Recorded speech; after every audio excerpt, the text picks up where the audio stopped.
Go for the beers. Go for the cheers. Go for the hit and the hits. Go for the scene.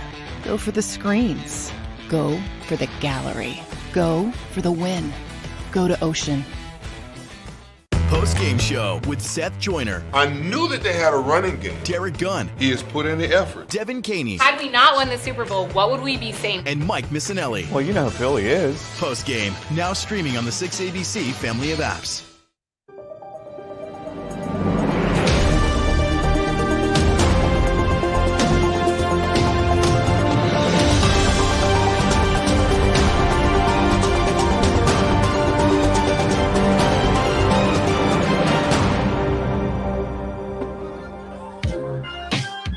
We're back. We missed you. What's up, everybody? Hope you're doing well. Hope you had a great holiday. We are Sports Take, JAKIB Sports YouTube Network. That's Barrett Brooks. That's Derek Gunn. I'm Rob Ellis. Gentlemen, let's start with this. How was your holiday? Did we have fun?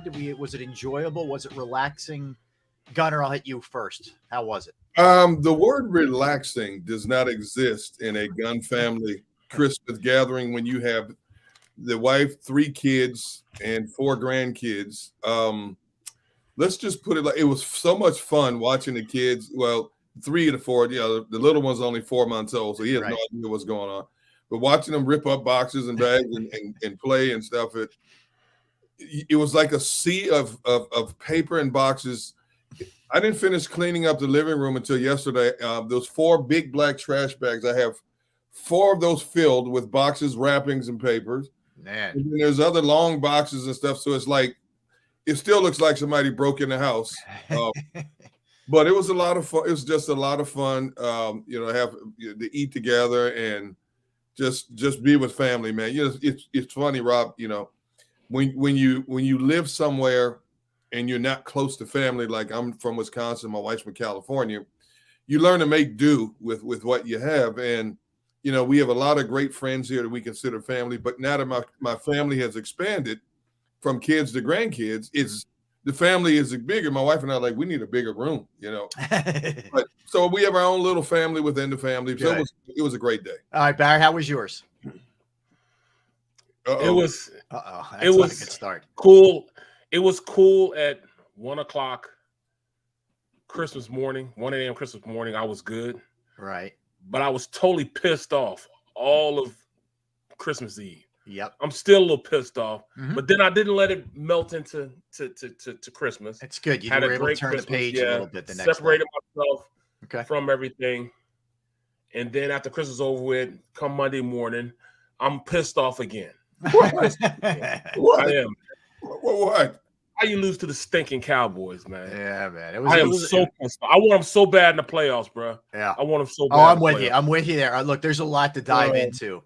But thrilled to have a phenomenal guest today, man. He was the 2002 NFL MVP, played 18 years, is a St. Joe's prep guy, Delaware, Northeast guy, our man, Delaware, my guy, Rich Gannon. What's happening, Rich? Rich. Guys, it's so great to be with you. I hope everybody had a great Christmas. Looking forward to a great new year. It's been a phenomenal NFL season so far. If you like late game heroics and comeback victories, we've seen, I think, 44 so far this season. That's the most in NFL history. Yeah, Rich always has unbelievable numbers. Rich, before we get into the Eagles, I want to get your impressions because surprisingly, he was great the other night. J.J. Watt hanging him up, man. Made the announcement, via social media not all that long ago. Thoughts on his career?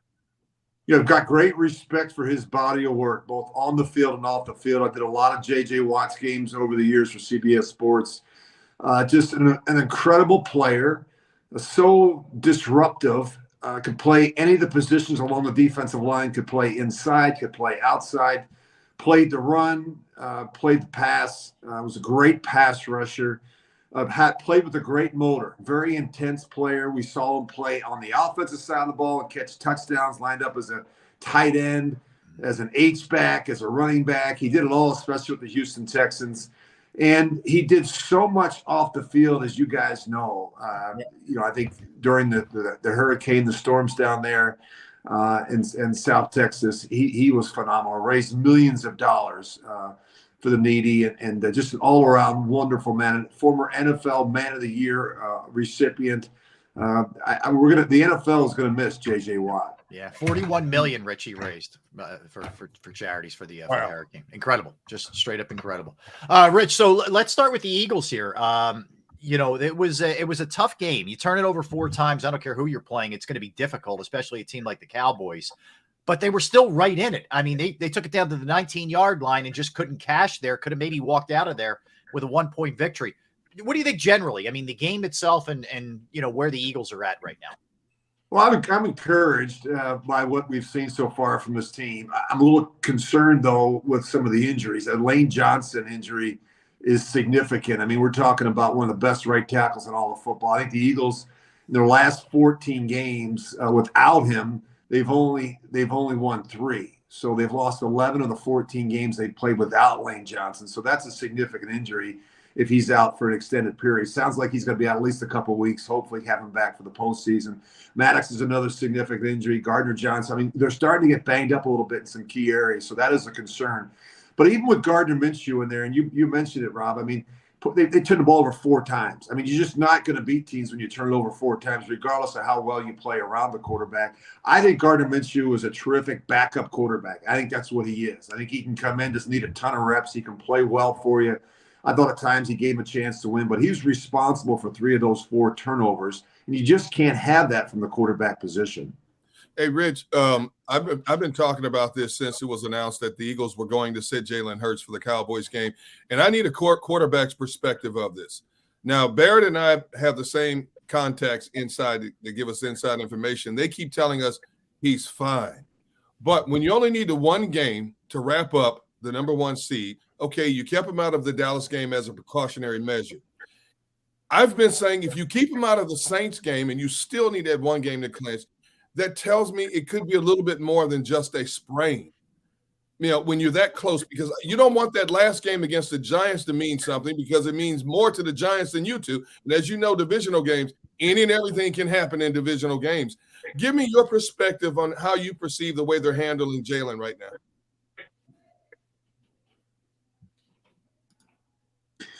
Well, I think they're being smart. I think you have to, take into consideration how much he means to the team. But at the same time, and if he comes back and he plays and he has another setback, you could lose the player for the postseason. And I just think that's something that you have to be careful about. I did talk to an orthopedic surgeon specifically who is very involved, Dr. David Chow, who obviously has Sports Injury Central, former NFL team physician. He thought it was a good sign that after the injury, Jalen Hurts actually finished out the game. If it was something of significance, he didn't think that he'd be able to do that. So I think that's an encouraging sign.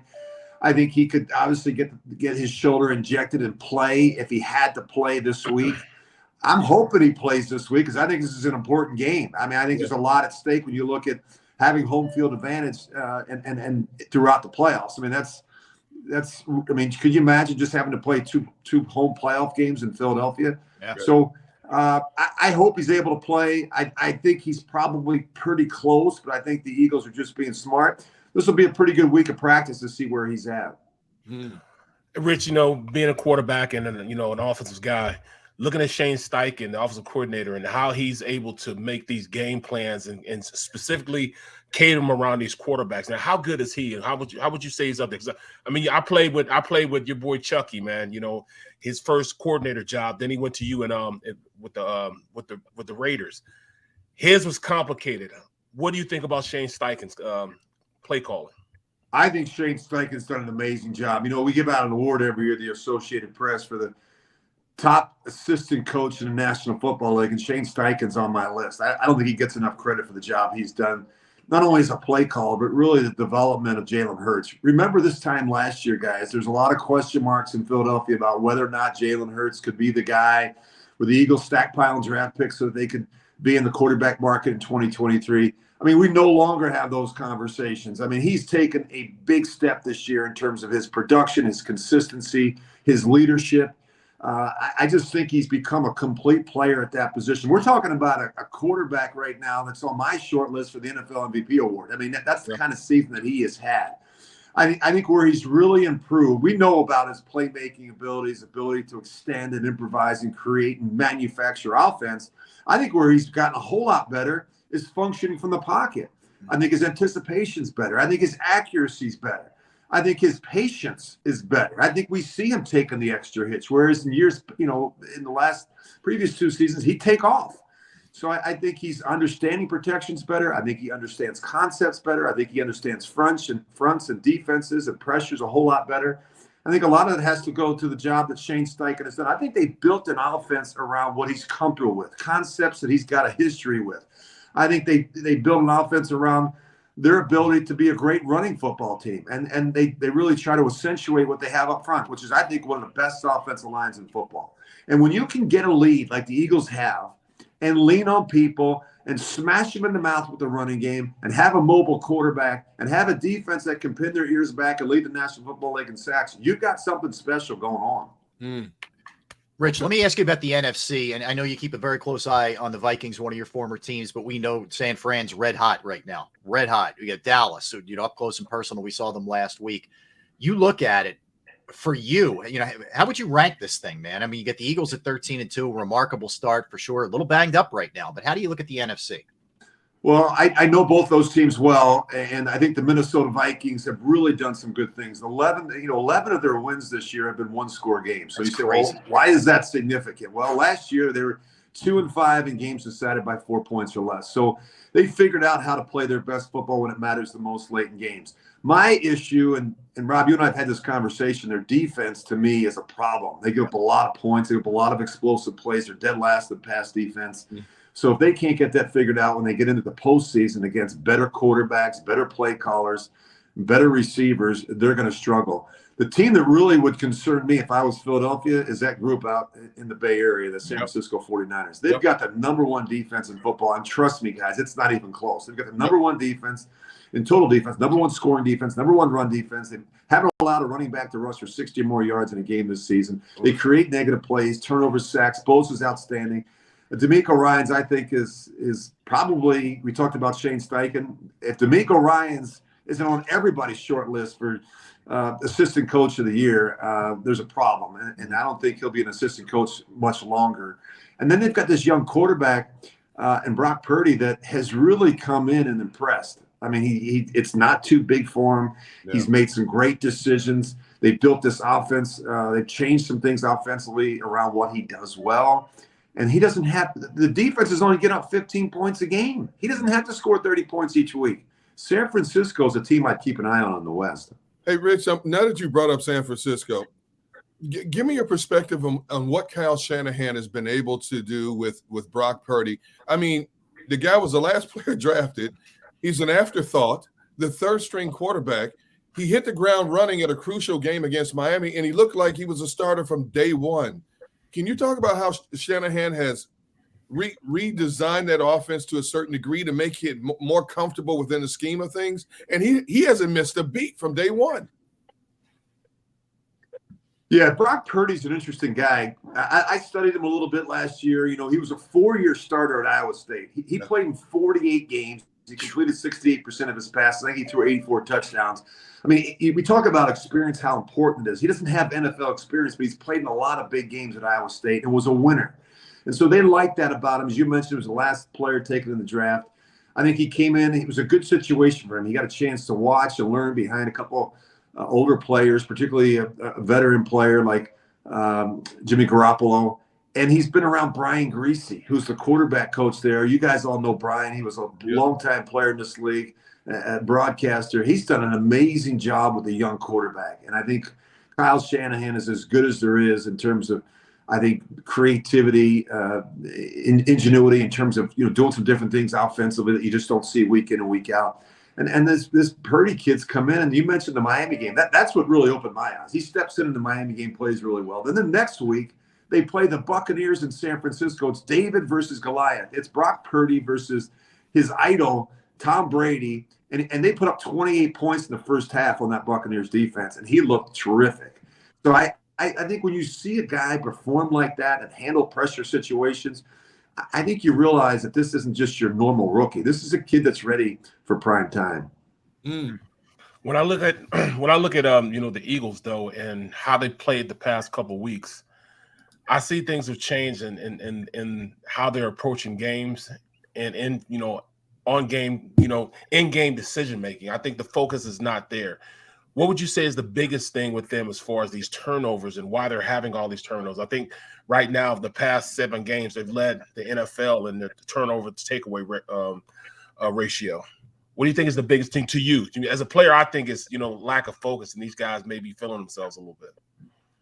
Well, for the most part, I mean, particularly Jalen Hurts has been really good with ball security. So I think sometimes, you change players, you get different players. And we mentioned, to change a quarterback, Gardner Minshew, he was responsible for 3 of those turnovers. He had 2 interceptions, he had a fumble. I think sometimes you get behind in a game, you're taking some calculated risk. I think, mentioned ball security. It's got to be a point of emphasis. As you guys know, the turnover ratio is so important each week in the NFL. But when you get into the turnovers are magnified because you're playing against better defenses.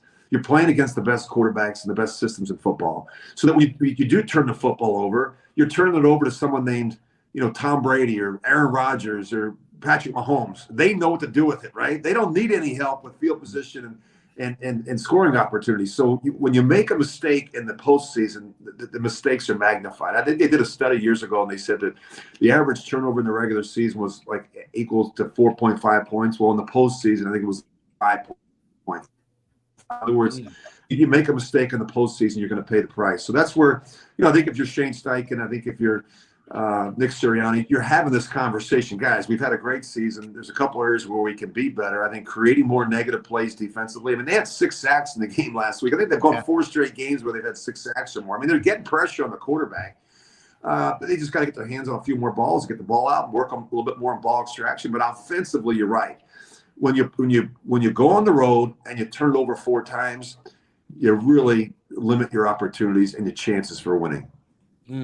Rich, we know you got a busy schedule today, man. We appreciate you squeezing us in here, and it's always Thanks, man. Appreciate always great hanging out with you, man. I'm looking forward to talking to you on Friday. Rich, you guys are the best. Thanks for having me. Look forward to being with you soon. Get him straight, bro. There you go. That is Rich Gannon. Rich is an awesome dude, man. He is a great guy. Philly's own. That's for sure. So, all right, guys, we didn't get a chance to really dig into this thing off the top. We were doing our Christmas stuff, and then Rich was available to go. First off, what's up to everybody in the chat room, everybody streaming, everybody listening? We appreciate you. So let's start with it, guys. We got word that Lane Johnson has a tear, abdominal tear, and they're hoping he'll be back for the playoffs. Also, Avonte Maddox has a pretty serious, is the terminology, toe injury, and that we don't know at all, where that's going to go. So let's start with that one with you, Barrett, when you heard the word about Lane, who's, in my estimation, been the most dominant right tackle. Certainly, you can make a case most dominant tackle in football this year. What were your reactions? It was a huge concern to me, not just because of what he does on that, as far as athletically, his physical presence, how he dominates, taking all that aside, but what it does to the offense. You have to change your play calling up.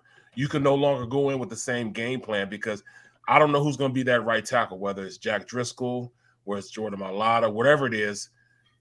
You have to allocate resources when a guy like that leaves the field. Remember all the tackle traps they were running with pulling him on the front side.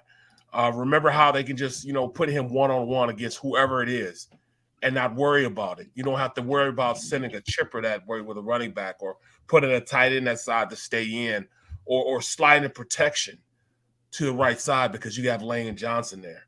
When you got Lane there, you can basically run what you want to run. It's almost like when they used to talk about Revis Island or when you have Dion out there. You just put him on the island and don't worry about that half of the field. Same thing with Lane Johnson. You just put him over there. You don't have to worry about anything else. He's going to do his job. Call what you want to call. It doesn't matter. He can block a 3-step drop to a 7-step drop. He can hold on for as long as you need him to hold on. That's how good he is. Now Shane has to think about, okay, this is where the rush is coming. It's going to probably be in his face. When it's in his face, it's going to, make his mind speed up a little bit because it's going to be in his face. You got to slide the line that way, so you can't necessarily run a play where you have a angle around the dagger on this side. You got to change it or flip it over because now You got to make sure that you have the tight end on the other side or have a blocker to that side. It just really changes up a lot of schemes that the Eagles want to run on the offensive side of the ball. So, yes, his physical presence is missing, but more so that confidence level that they had in running plays and the play calling by Shane Steichen and also Jalen Hurts running it will be affected. Hey, Gunner, you look at the numbers, 72, 44, and 1. That's a 620 win percentage with Lane. 12 and 20, 375 win percentage without him. That is significant, those numbers right there. You know, when you talk about numbers like that, you normally think it pertains to a quarterback. The fact that it pertains to a right tackle is phenomenal in itself, and that tells you how he stabilizes that side of the offensive line. If you go back to the Eagles' last play against Dallas, when Minshew threw it out up for grabs, Driscoll got pushed back into Minshew at that point. Now, if that was Lane, that wouldn't have been a problem. And I'm not saying Minshew would have completed the pass to AJ down that seam, but I think that disrupted his timing a little bit and his ability to deliver it where he wanted to deliver it. Now, Jack Driscoll has played well, but Jack Driscoll is not Lane Johnson. You know, Andre Dillard has not played much at all. So if you put him on the left side and move Mailata to the right side, didn't Mailata, correct me if I'm wrong, didn't Mailata have problems playing on the right side before? Mailata wasn't bad, and he's willing. The problem is Dillard doesn't like to move. Okay. Well, see, there lies the problem because you have to move him over. Yeah, because you have to, but it's not really because you just leave him over there now. You don't necessarily have to use him on that right side. You just put Jordan Mailata on the right side, and then on the left side, you'll have a guy that plays left tackle who's very good at left tackle. So you would do that. You wouldn't just plug Driscoll in at the right tackle, Barrett. I wouldn't just do that because he's struggled this year. Yes. You know, I can see if he played like he played the year after the year before, but he struggled this year too much. You know, teams have found him out. They know how to pass rush him. You saw what happened when Lane went out against Dallas the 2 games ago, and how he was affected. You know, and you know that's the only time when Parsons really got some pass rush. It's when they went on Dillard's side, and I was kind of shocked that they didn't put him over there on the other side during during Saturday's game. They left him over Mailata, even though he was beating Mailata. But if you move him over, you move Mailata over to the right side. He's played right tackle before. He'll get it a lot better, and I think he'll be a better force there at right tackle than just implementing Dillard because he's comfortable there and he can play at a high level. Like it or not, he's definitely played under expectations as being a first-round draft pick, but it still doesn't change the fact that he's a really good player still. He can still play this game at a high level, and I think he can play at a higher level than Jack Driscoll is being on the right side. All right, do you think they'll do that? Do you think the Eagles will do that? No. So they'll plug in Driscoll because they don't want to move 2 spots. They want to just keep the continuity on the left side. But I think they're wrong in thinking that because, I mean, Jordan can play that right side. Jordan's good enough the right side. I think they're thinking, all right, we put Dillard in there. He should be able to play. I have high praise for Dillard. I think Dillard has worked his way into being a pretty good football player. I think he can start for half the teams in the NFL right now. I think he's pretty good. But like Derek, we have sources that don't like him. And it may be a personal thing, you know what I'm saying, that they don't like him, but they just don't like him as a player. But I think it goes beyond personal. This goes beyond personal. Meaning what? They're just frustrated the way it's gone his entire career? Yes. Okay. It don't necessarily mean that how he plays, because in a lot of people's eyes, he hasn't played up to expectations. But it still doesn't change the fact he's still playing. Is some of that, Barrett, the unwillingness to like Mailata's, hey, you need me to move, I'll move. Like Dillard, remember he said it's like playing with one hand tied behind my back, whatever he said. I don't know what the statement he made, but he openly complained about having to play on the right side. He said he didn't like it.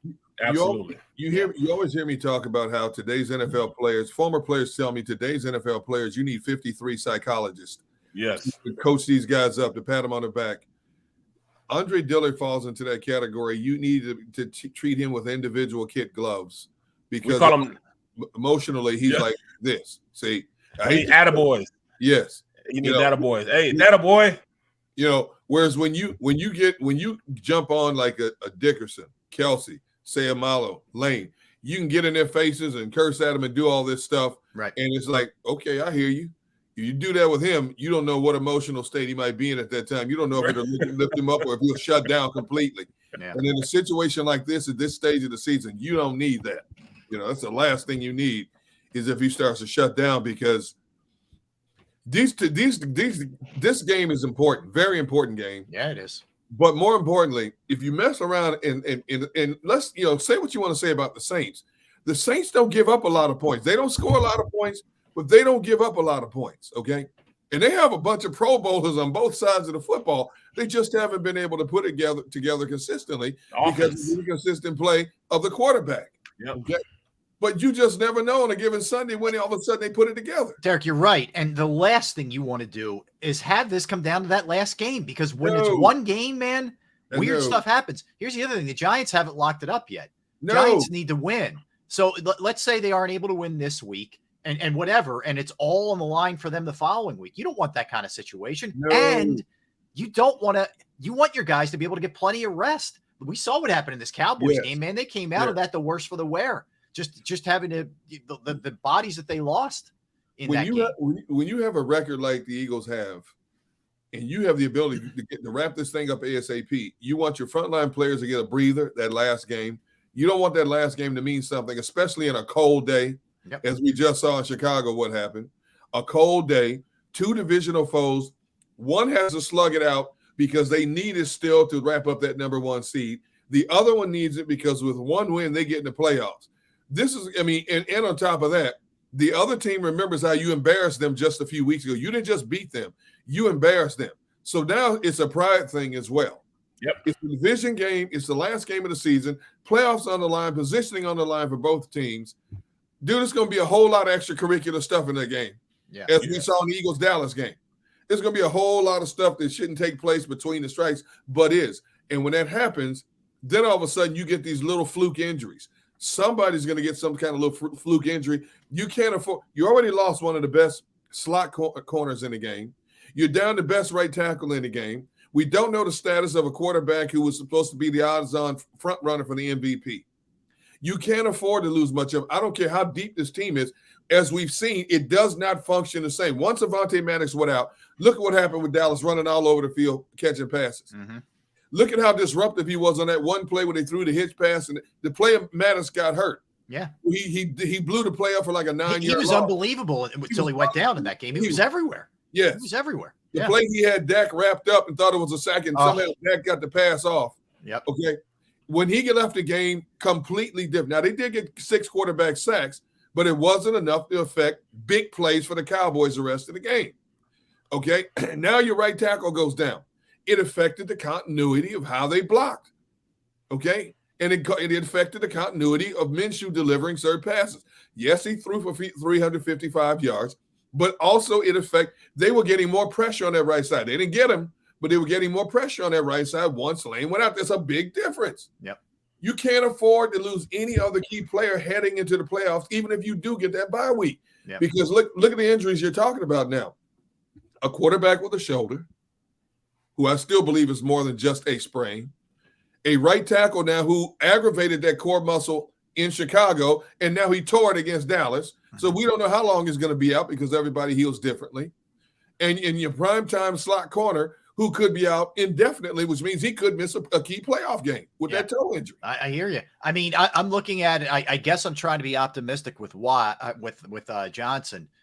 It's about a month that he would have, if the Eagles get the number one seed and get a bye. It would be about a month. They would play the 21st, and he last played the 24th. Okay, so around a month.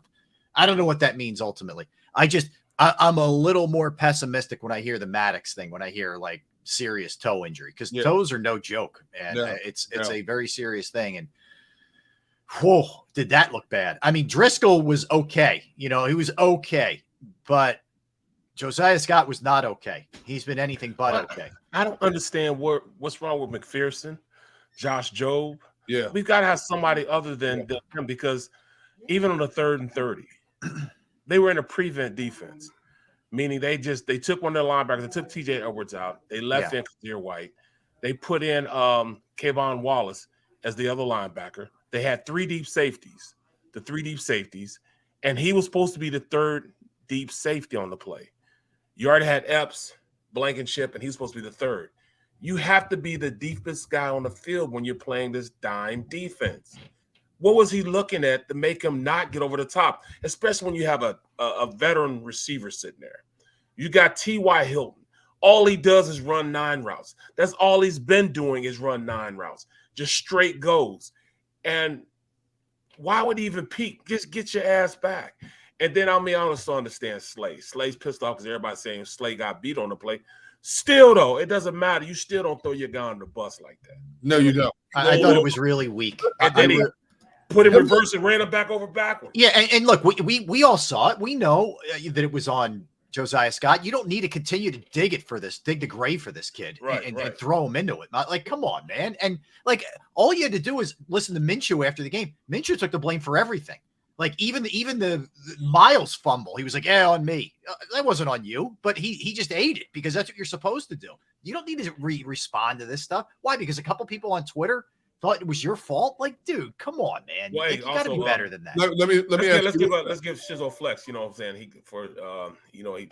I just want to see, because they said we got to read the stream when they put those up there. Shizzle Flex, appreciate that, man, and we'll answer that in a minute. What he wants to know if you drafting a cornerback high. Okay. Let me ask you this about that 3rd and 30 play, because as I sit here today, I'm still looking at it now. Slate supposedly is upset because people are blaming him for this. Okay. Yeah. If you look at the replay, 3rd and 30, okay, T.Y. Hilton flies by him. Slay's looking in the backfield. What's he looking at? What's he looking at in the backfield? Because even if they complete a 15, 20-yard pass, they're going to punt the ball. Yeah, it's not enough. I know.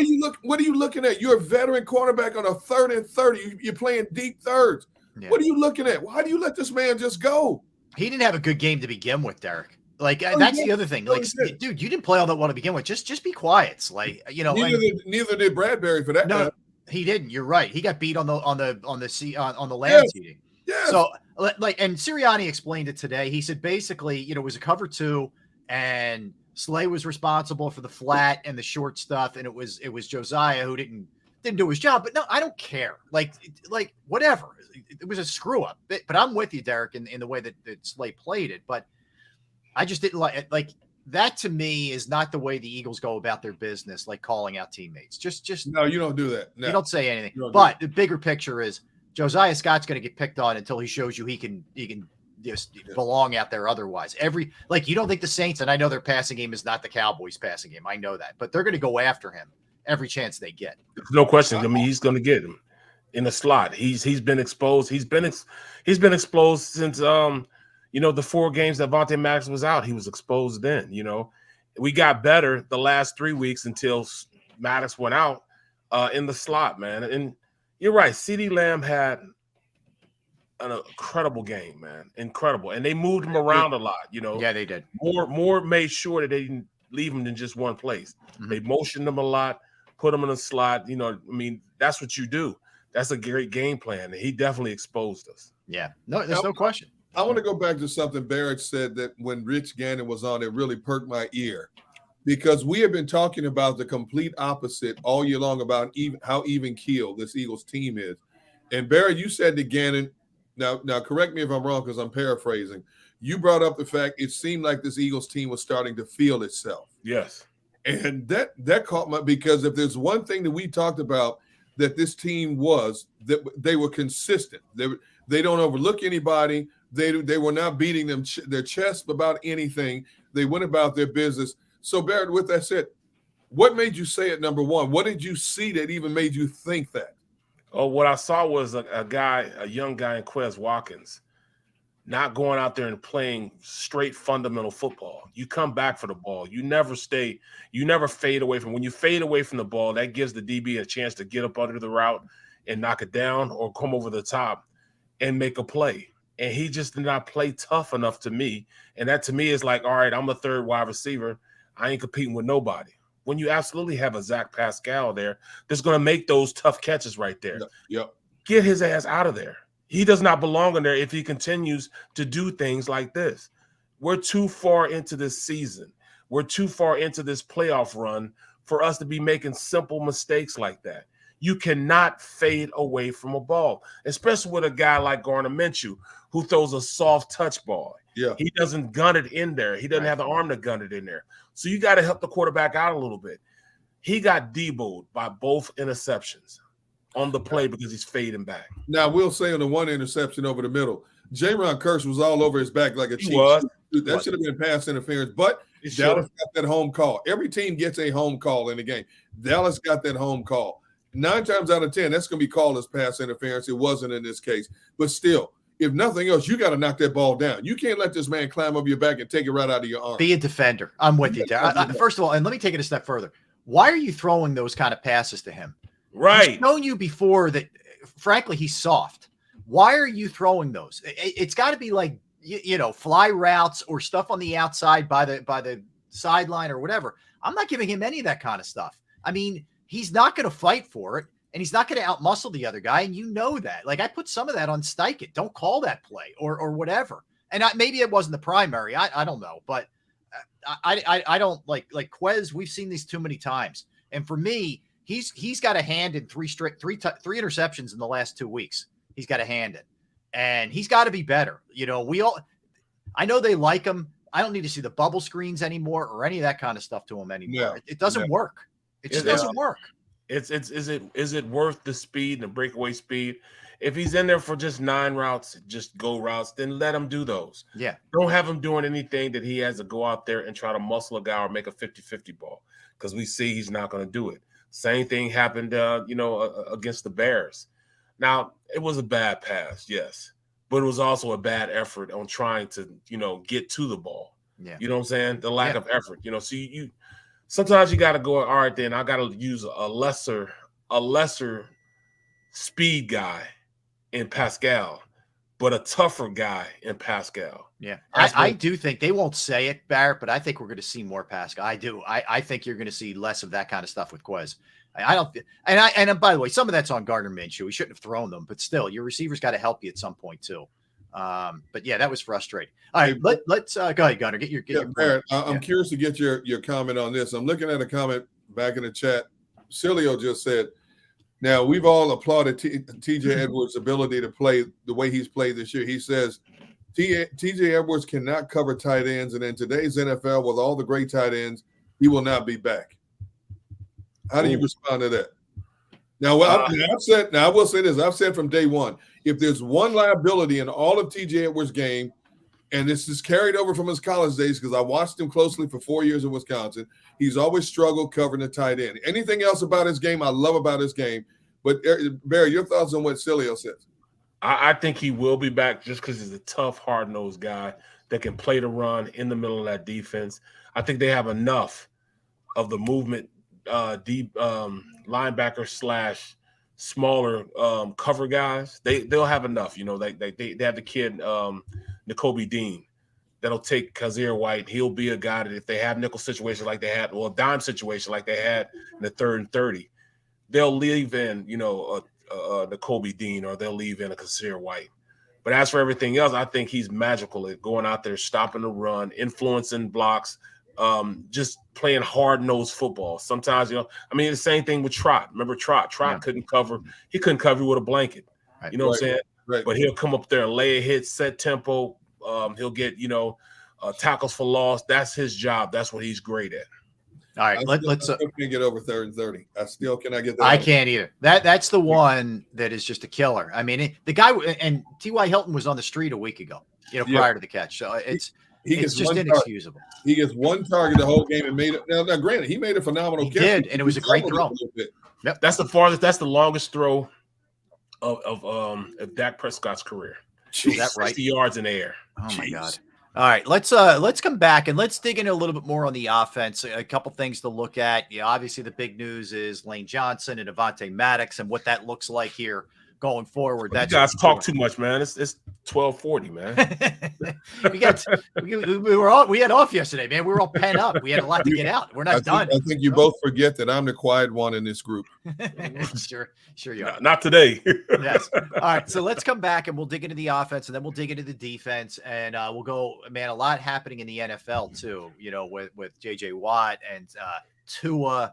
And we'll take a look at the NFC and AFC playoff races and just kind of where things are. Teams are making runs, guys, and teams are collapsing, you know, right in front of our eyes in the NFL. So teams you've written off are still alive and teams you thought were locks are going the wrong way. So we'll dig into all that kind of stuff when we come back. So don't go anywhere. Barrett Brooks, Derek Gunn, Rob Ellis. We are Sports Take, JAKIB Sports YouTube Network. I want to tell you right now about Jim Murray and Principal Financial Group, because finding that right person to trust with your investments, with your hard-earned money, can be a really tricky proposition. That's for sure. I found the right person, and it's Jim Murray, and you will be pleased with him as well. And I can tell you, look, whether it's 401k review, insurance review, if you're trying to set up a small business, these are all things Jim can help you with. But even if you're not sure, he can be that resource for you, things you can bounce off of him and trial and error and whatnot. I've entrusted my IRA, my 401k rollover with Jim, and I couldn't be any happier. You will be too. Give him a call, 610-996-4751, 610-996-4751, or you can email him as well, Murray, MURRAY.Jim@principal.com. That's Murray.Jim@principal.com.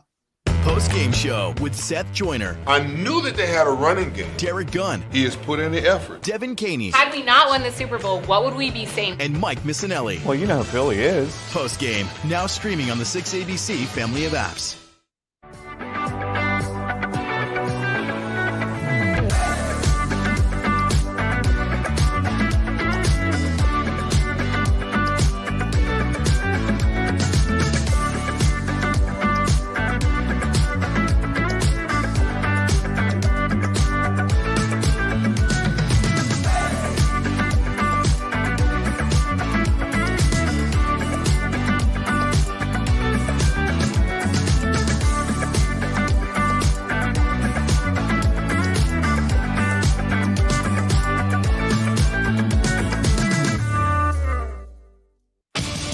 The greatest fans on earth. It's a bold statement, but would you expect anything less from Philadelphia? 58 years of heartache creates a toughness, a grit, a resolve not found in most. Sure, our prayers were answered, but now that we've had a taste, we're looking for more. Pondley Hockey, official partner of the Philadelphia Eagles. Number 1, Jeff D'Ambrosio. Destination Downingtown is rolling back prices for a December to remember. For a limited time, you can own, not lease, brand new 2023 Jeep Wranglers for only $30,995 or $339 per month. New Ram starting at only $30,995 or new Ram 1500 Bighorn Crew Cabs $189 per month. Zero down can deliver. Get the price you want, the selection you need, and the VIP treatment you deserve. Jeff D'Ambrosio, Destination Downingtown, Big Finish Sales Event. Did you know taxes could be your biggest expense during retirement? Are most of your assets in tax-deferred accounts like IRAs and 401ks? Taxes are historically low today, but we're facing significant headwinds in the future. Do you have a plan? The Thrive Financial team has more than 100 years of experience helping people across the Delaware Valley with forward-looking tax planning. Learn how to shift your money from forever tax to no or low tax accounts. Get your Thrive Retirement Tax Playbook today. Go for the beers, go for the cheers, go for the hit and the hits, go for the scene, go for the screens, go for the gallery, go for the win, go to Ocean.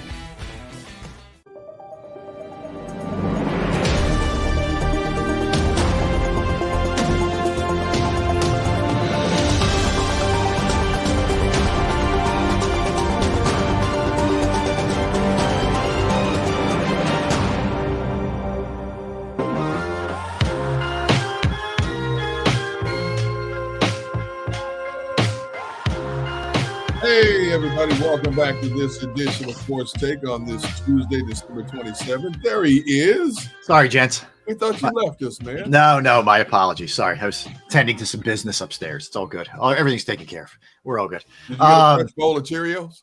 No. Well, you know what I'll do next break? I'll show you my favorite Christmas present that I got. I'll show you during our next break. We'll do a little show and tell. How about that?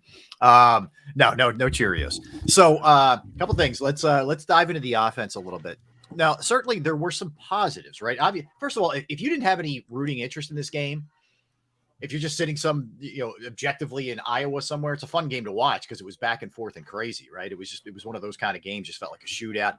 But you think it early on, man, you get the field goal, you drive right down the field. Unfortunately, you can't cash it. You get the field goal, and then you get the sweat pick 6, and you're like, whoa, okay. It's going to be, the Eagles' night. Obviously, Dallas responded after that. But let's go offensively, and we get your impressions.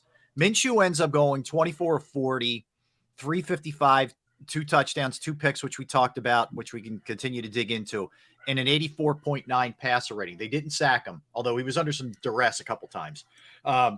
Give me your impressions. Gunnar, you can start first. What did you think of Minshew and the way he played? He played the game I thought he would play. The moment was not too big for him.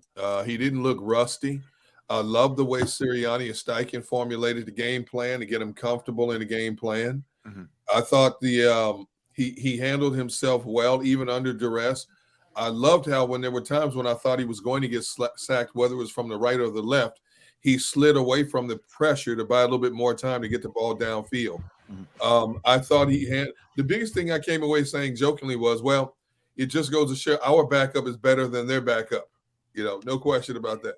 That's a good point. And I thought he handled himself like a seasoned veteran in a humongous magnitude of a game.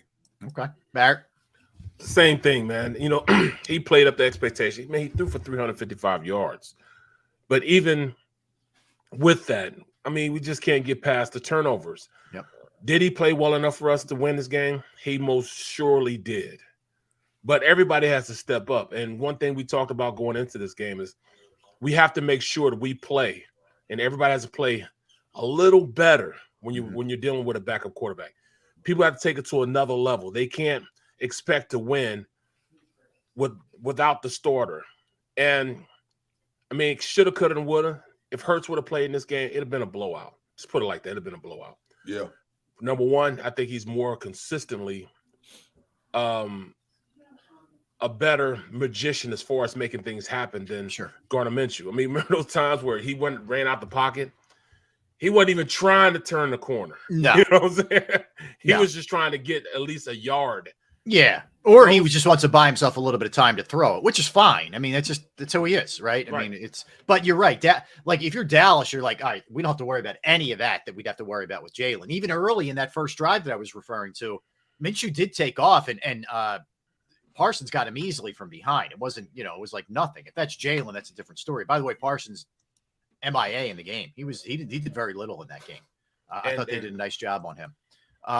But yeah, I agree with you guys. Like people are beating him up pretty good in the chat. I thought he was okay. Like I thought he's a backup quarterback. He wasn't gonna come out there and light the world on fire. I think he's serviceable, and as a Barrett, you make a great point. Like as backups go, he's one of the better ones in the league. You usually have a big drop off here. I thought he was okay, but great points by both of you guys. Like not only do you have to up your game, you sure as hell can't turn the ball over when you got a backup quarterback playing in a monster game like that. And this has been a troubling trend here, the last couple of weeks. Look at it like this too also. Okay, he had the 3 picks, but he still played well enough for this team to win. Yeah. He moved them down the field. He made some key throws on that final drive. A lot of 4th down and 3rd down conversions, Derek. Okay. So I don't know many quarterbacks that would have done that in that situation. Yep. So even though he had some flaws, he still had the wherewithal and the cool, calm collectiveness to get that team down there within striking distance and give them a chance to win. It wasn't like he just threw 3 interceptions and they were done. No, he put some fear in that Dallas defense on that last drive. So absolutely. I know people want to beat him up, but I do say number one, Quez Watkins was responsible for 2 of those interceptions. Yep. For his inability to fight for the ball. And number 2, hey, your big time running back made one of the most crucial mistakes of the game, So don't just pin this all on Gardner Minshew.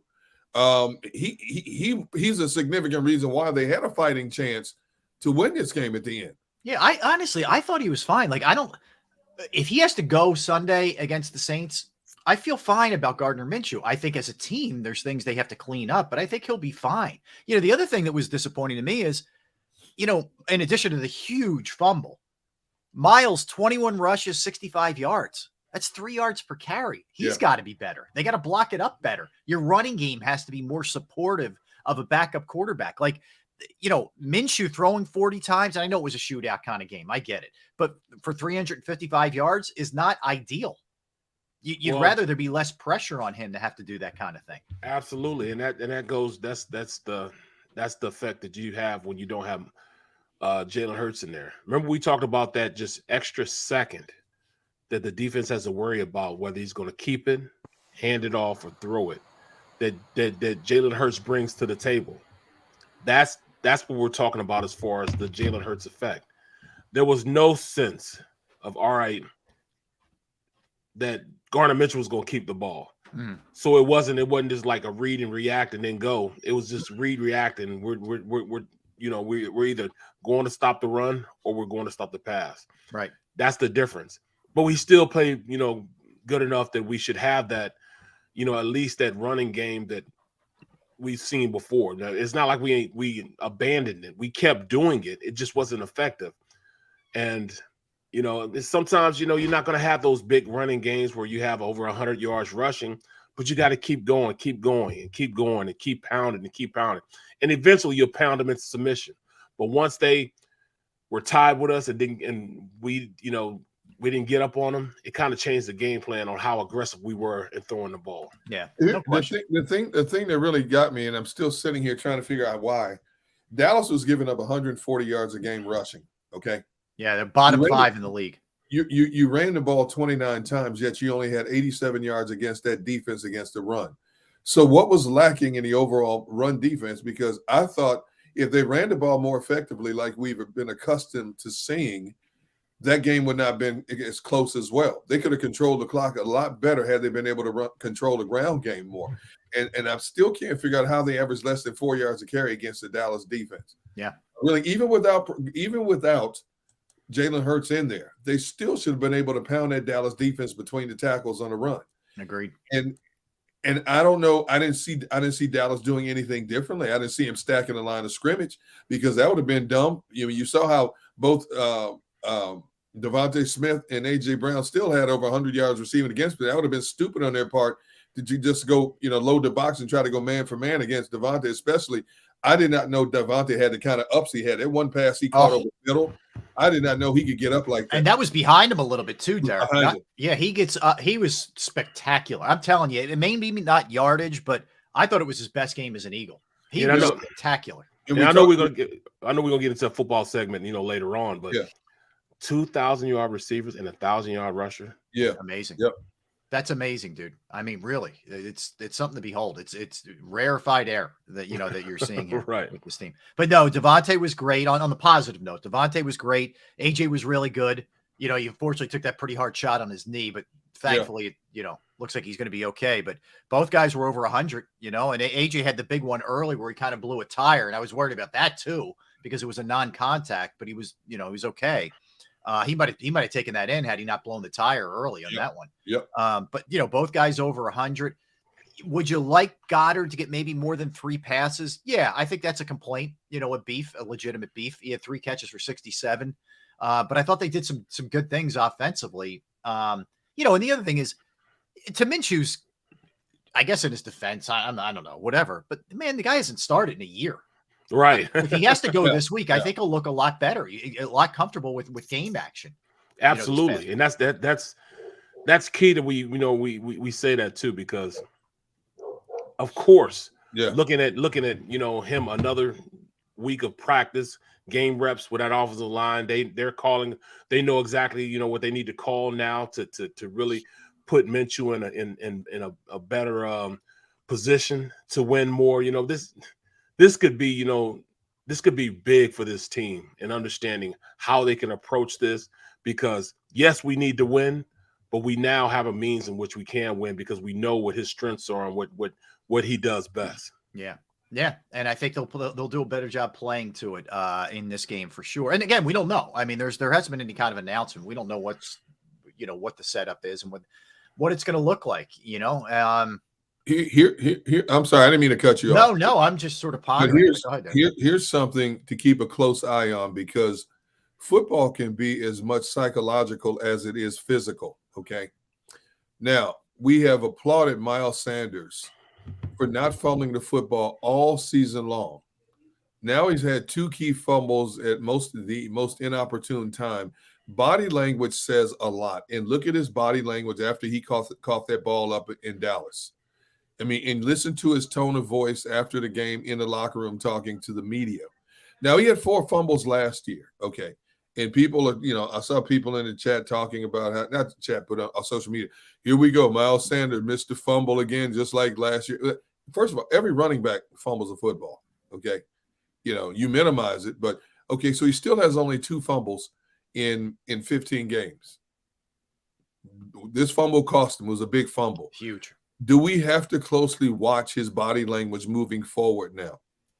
Because he coughed the one in Chicago, was it? Yes.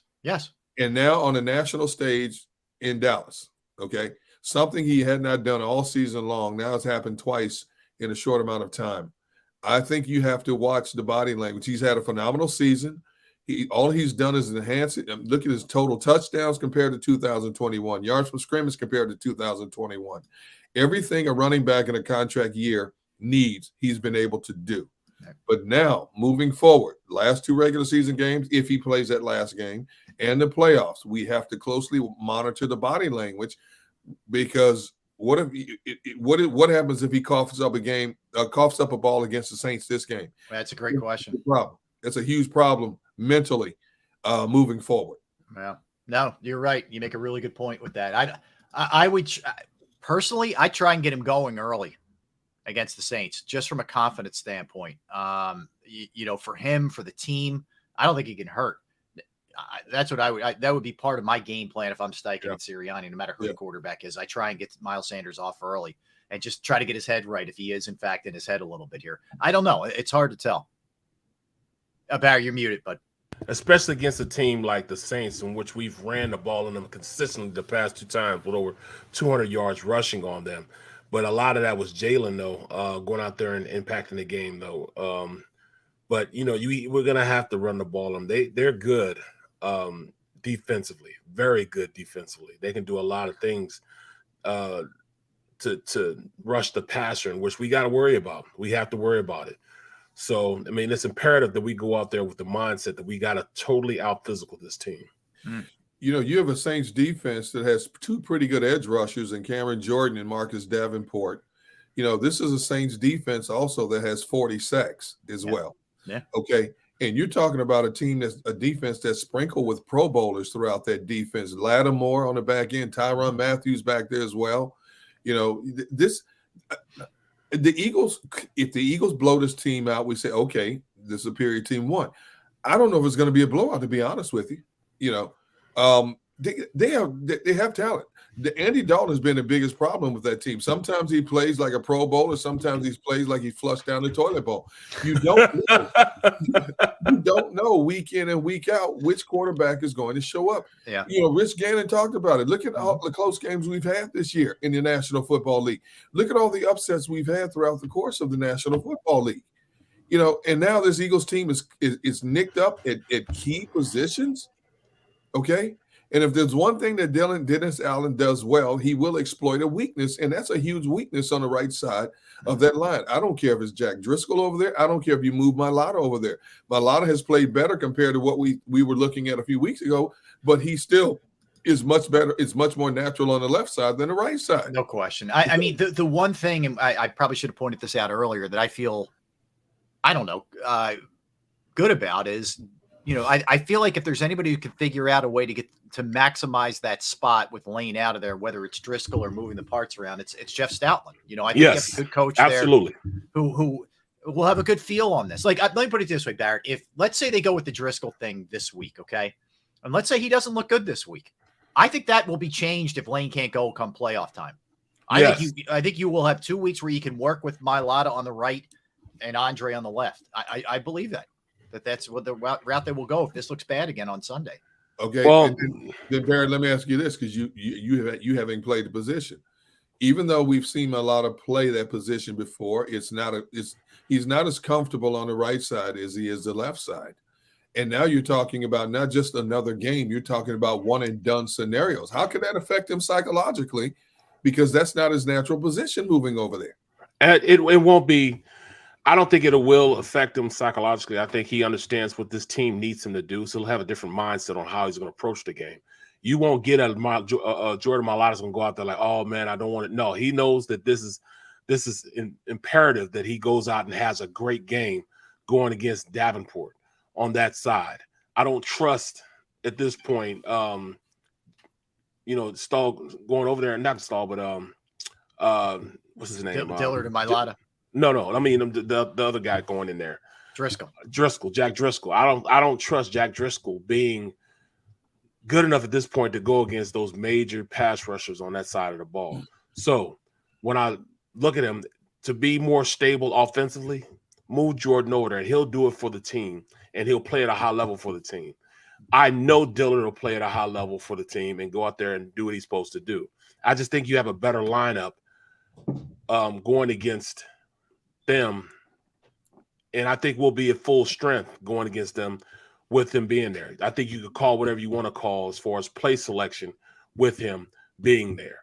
I don't think you can do that with Driscoll being there. It just, to me, it won't be a good day. It won't be a good offensively productive game if Jack Driscoll's over there. Okay. All right. Let's come back and dive into the defense here, because look, they gave up a lot of points in this game to Dallas. And Dak Prescott in particular got it together after that early pick, and the numbers against the Eagles zone in that game are frightening. So we'll talk about that and the injuries and the trickle-down effect with Maddox and some of the other things that are going on that side of the ball. So we'll dive into the Birds defense when we come back. Again, coming up 2 o'clock, our NFL segment. We'll jump around. We'll look at the playoff pictures. We'll go back to last night, watching that game as well. There's a lot to get into. Don't go anywhere. He's Barrett. He's Derek. I'm Rob. We're Sports Take, JAKIB Sports YouTube Network. I want to tell you right now about Pro Action Restoration. Yes, Pro Action Restoration is the company that you reach out to if your home, your business, a property you own goes through the inconvenience of fire, of water, of smoke, of mold damage, you name it. The beauty is Pro Action Restoration is on call 24 hours, 7 days a week to assist. I can attest to this. I called them on a Saturday morning. They were right over. They fixed it up. The crew was incredible, clean. Price was right. Out of there. Problem fixed. Whew, relief, right? They are licensed, bonded, fully insured. They've been serving the tri-state area for more than 2 decades. Pro Action will work in conjunction with your insurance company as well. So again, it could be any of the above and then some. If you're not sure, you reach out to them. But water, fire, smoke, mold damage, they can handle it. Give them a call, 610-623-3760, 610-623-3760, or online at proactionrestoration.com. That's proactionrestoration.com. Post-game show with Seth Joyner. I knew that they had a running game. Derek Gunn. He has put in the effort. Devin Caney. Had we not won the Super Bowl, what would we be saying? And Mike Missinelli. Well, you know who Philly is. Post-game, now streaming on the 6ABC family of apps.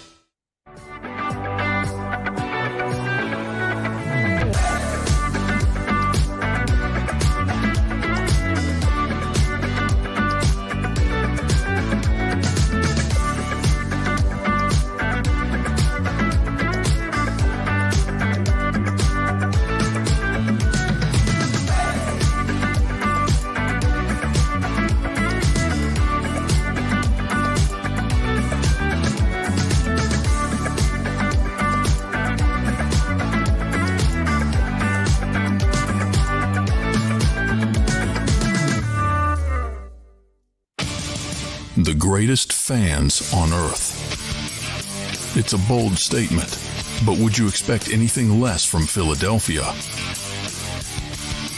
58 years of heartache creates a toughness, a grit, a resolve not found in most. Sure, our prayers were answered, but now that we've had a taste, we're looking for more. Pondley Hockey, official partner of the Philadelphia Eagles.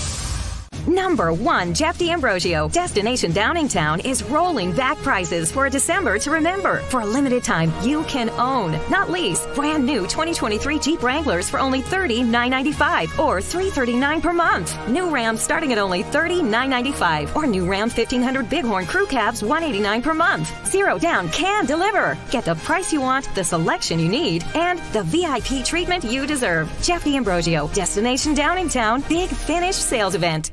Did you know taxes could be your biggest expense during retirement? Are most of your assets in tax-deferred accounts like IRAs and 401ks? Taxes are historically low today, but we're facing significant headwinds in the future. Do you have a plan? The Thrive Financial team has more than 100 years of experience helping people across the Delaware Valley with forward-looking tax planning. Learn how to shift your money from forever tax to no or low tax accounts. Get your Thrive Retirement Tax Playbook today. Go for the beers. Go for the cheers. Go for the hit and the hits. Go for the scene. Go for the screens. Go for the gallery. Go for the win. Go to Ocean.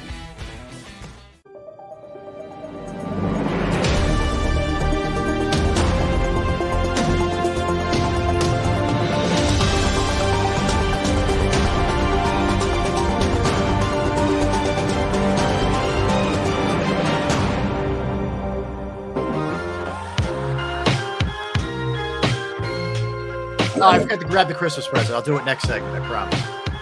What's up? Welcome back, everybody. Thanks for hanging out with us. We are Sports Take, JAKIB Sports YouTube Network on this December 27th, 2 days after Christmas. Hope everybody had great holidays. Happy Kwanzaa to everybody out there as well, but hope you had a great holiday with your family. All right, so a couple things, guys. I'm going to start with this one, and again, I'll ask you guys how you would maneuver around the chess pieces here. We talked about this a little bit earlier with Lane Johnson, what the trickle down effect is here, but Avonte Maddox being out, and unfortunately this has been, something you had to deal with his career. He's been banged up quite a bit. When he's on the field, he's excellent, but with him out, let's assume you get CJ Gardner-Johnson back for the playoffs. Just an assumption. We don't know that for a fact. Do you potentially move him back into the slot? Do you keep him at safety? Do you keep rolling out Josiah Scott? It has not been great so far, the early returns with him. How would you guys handle this thing in terms of that spot, that position, if Avonte can't go come playoff time? I would put CJ Gardner-Johnson back at the slot corner spot, more instinctual, and we've seen how Josiah Scott just can't do it. Now, I don't know why they're not trying other guys there. I mean, maybe a Josh Jacob. I think he's healthy enough now. Or even maybe Zach McPherson. Give him an opportunity. But I just know right now that I can't go forward with a guy who gets toasted the way he's been getting toasted. He's been getting beat. They have formulated game plans to take advantage of him being in the slot. They did it against Green Bay.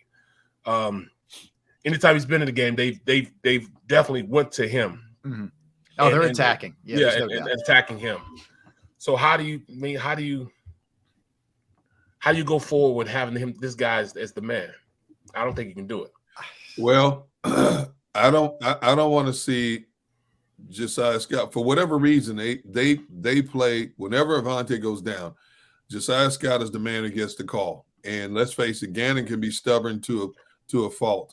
I'd rather have CJ on the back end because you have that umbrella back there for the deep stuff, more so. If you put Josiah Scott back there, my biggest concern is exactly what we saw in the Dallas game, a miscommunication, a young player who for a fraction of a second lost where he was supposed to be. It cost him on a 3rd and 30 situation. Now, CJ Gardner-Johnson back there, even if he gets caught, he's got to make up speed to get back there and possibly deflect that pass.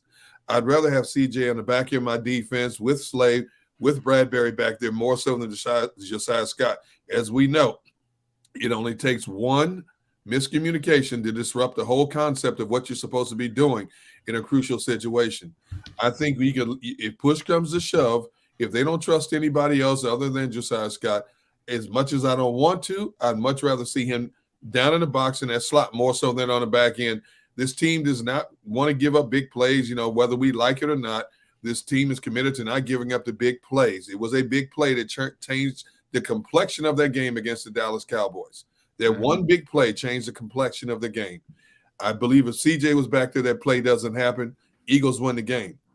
It did happen. You know, let's face it, these things happen.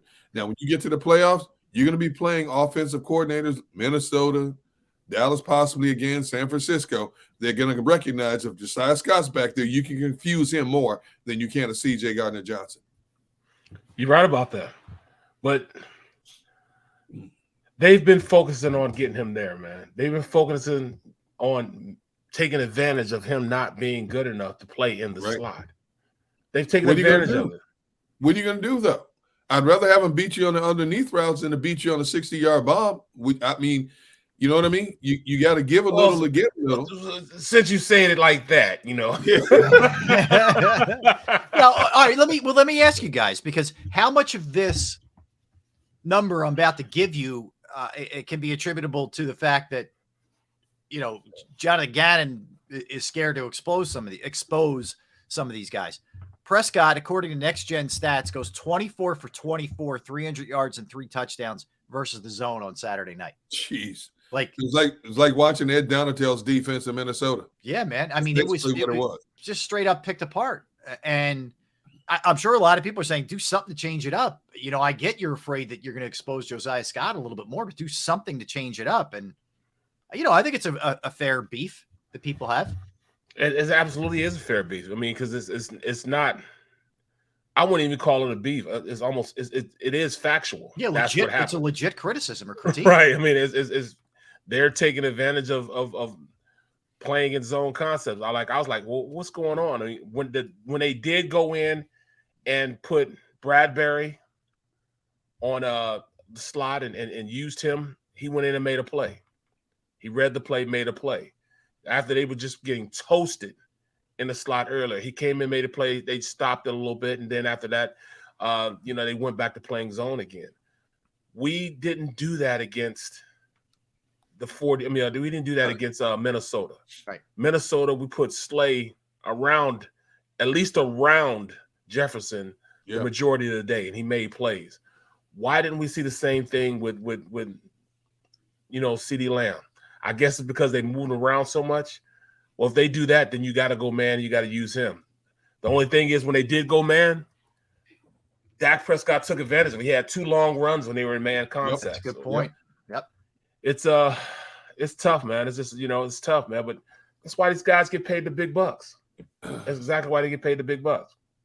Yeah, and look, I just think that it was a weird game in that they're able to rack up 6 sacks, right? They're able to get 6 sacks in the game. Normally, that's a good sign, you know. And there was a couple of things, just like Driscoll could have fallen on the Miles Sanders fumble. I'm kind of all over the place here. I know I'm jumping back to the offense, but there was a Linval Joseph had an opportunity to fall on a fumble on the defensive side. It doesn't happen. Those little things, man, are sometimes the difference between a win and a loss. You know, everything said and done, you're on the 19-yard line with the opportunity to maybe get out of there with a 1-point win, you know, with a backup quarterback and 4 turnovers in the game. That's why I don't have the gloom and doom that some people feel like. Yeah, I'm ticked off by the game, of course. But, you know, I came away feeling like if they play this team again with Jalen, you know, this was assuming there wasn't going to be Lane Johnson and all this other stuff. But I feel good about the Eagles' chances. I still feel good about the Eagles' chances. It's not like it's like, oh, you know, woe is me now. You know, this team is done. No. I still think we're the best team in the NFL. Even with the injuries that have occurred, we're still the best team in the NFL. As we go forward, this is going to take a lot of coaching. This is where we're going to see Nick Sirianni, Gannon, and Steichen get paid for, man. We're going to see what they can do. This is why you make the big bucks. Mm-hmm. This is why you're going to have to go out there and show that you're worth your salt. You know, you got to go out there and ball now. You got lesser talent. How you going to implement this lesser talent? Before, you were blowing people away because you had superior talent to everybody. Well, now you got to coach. Now you got to see, all right, how talented am I as a play caller? How talented am I in using the talent that I have on this team? This is where you see where Gannon is, Steichen, and you know, Nick Sirianni, how good they are as coaches. Yeah. You're right. Here's one thing we have to caution ourselves against. 2 straight games, 2 games in a row now, they've lost the turnover battle, something they had not done all season long. 2 games in a row. If Chicago had a little bit better talent, they might have lost that game. Mm-hmm. A little bit better talent. They were able to pull it out because Chicago didn't have enough pieces to finish the job. Now, you look at the way this game flowed against Dallas, and that's going to be playoff football. The little minute things, Linville Joseph has a chance to get a fumble. It squirts away from him. A 3rd and 30 play. Fluke interceptions. Receiver doesn't. But these are things you have to guard yourself against. Your running back has now had 2 key fumbles in 2 straight games. Your 1,000-yard rusher. It's the nature of the beast in football that these things happen across the board. We see it every week, fluke stuff like this. You don't want to see the Eagles get in a situation where they lose a game on something fluke.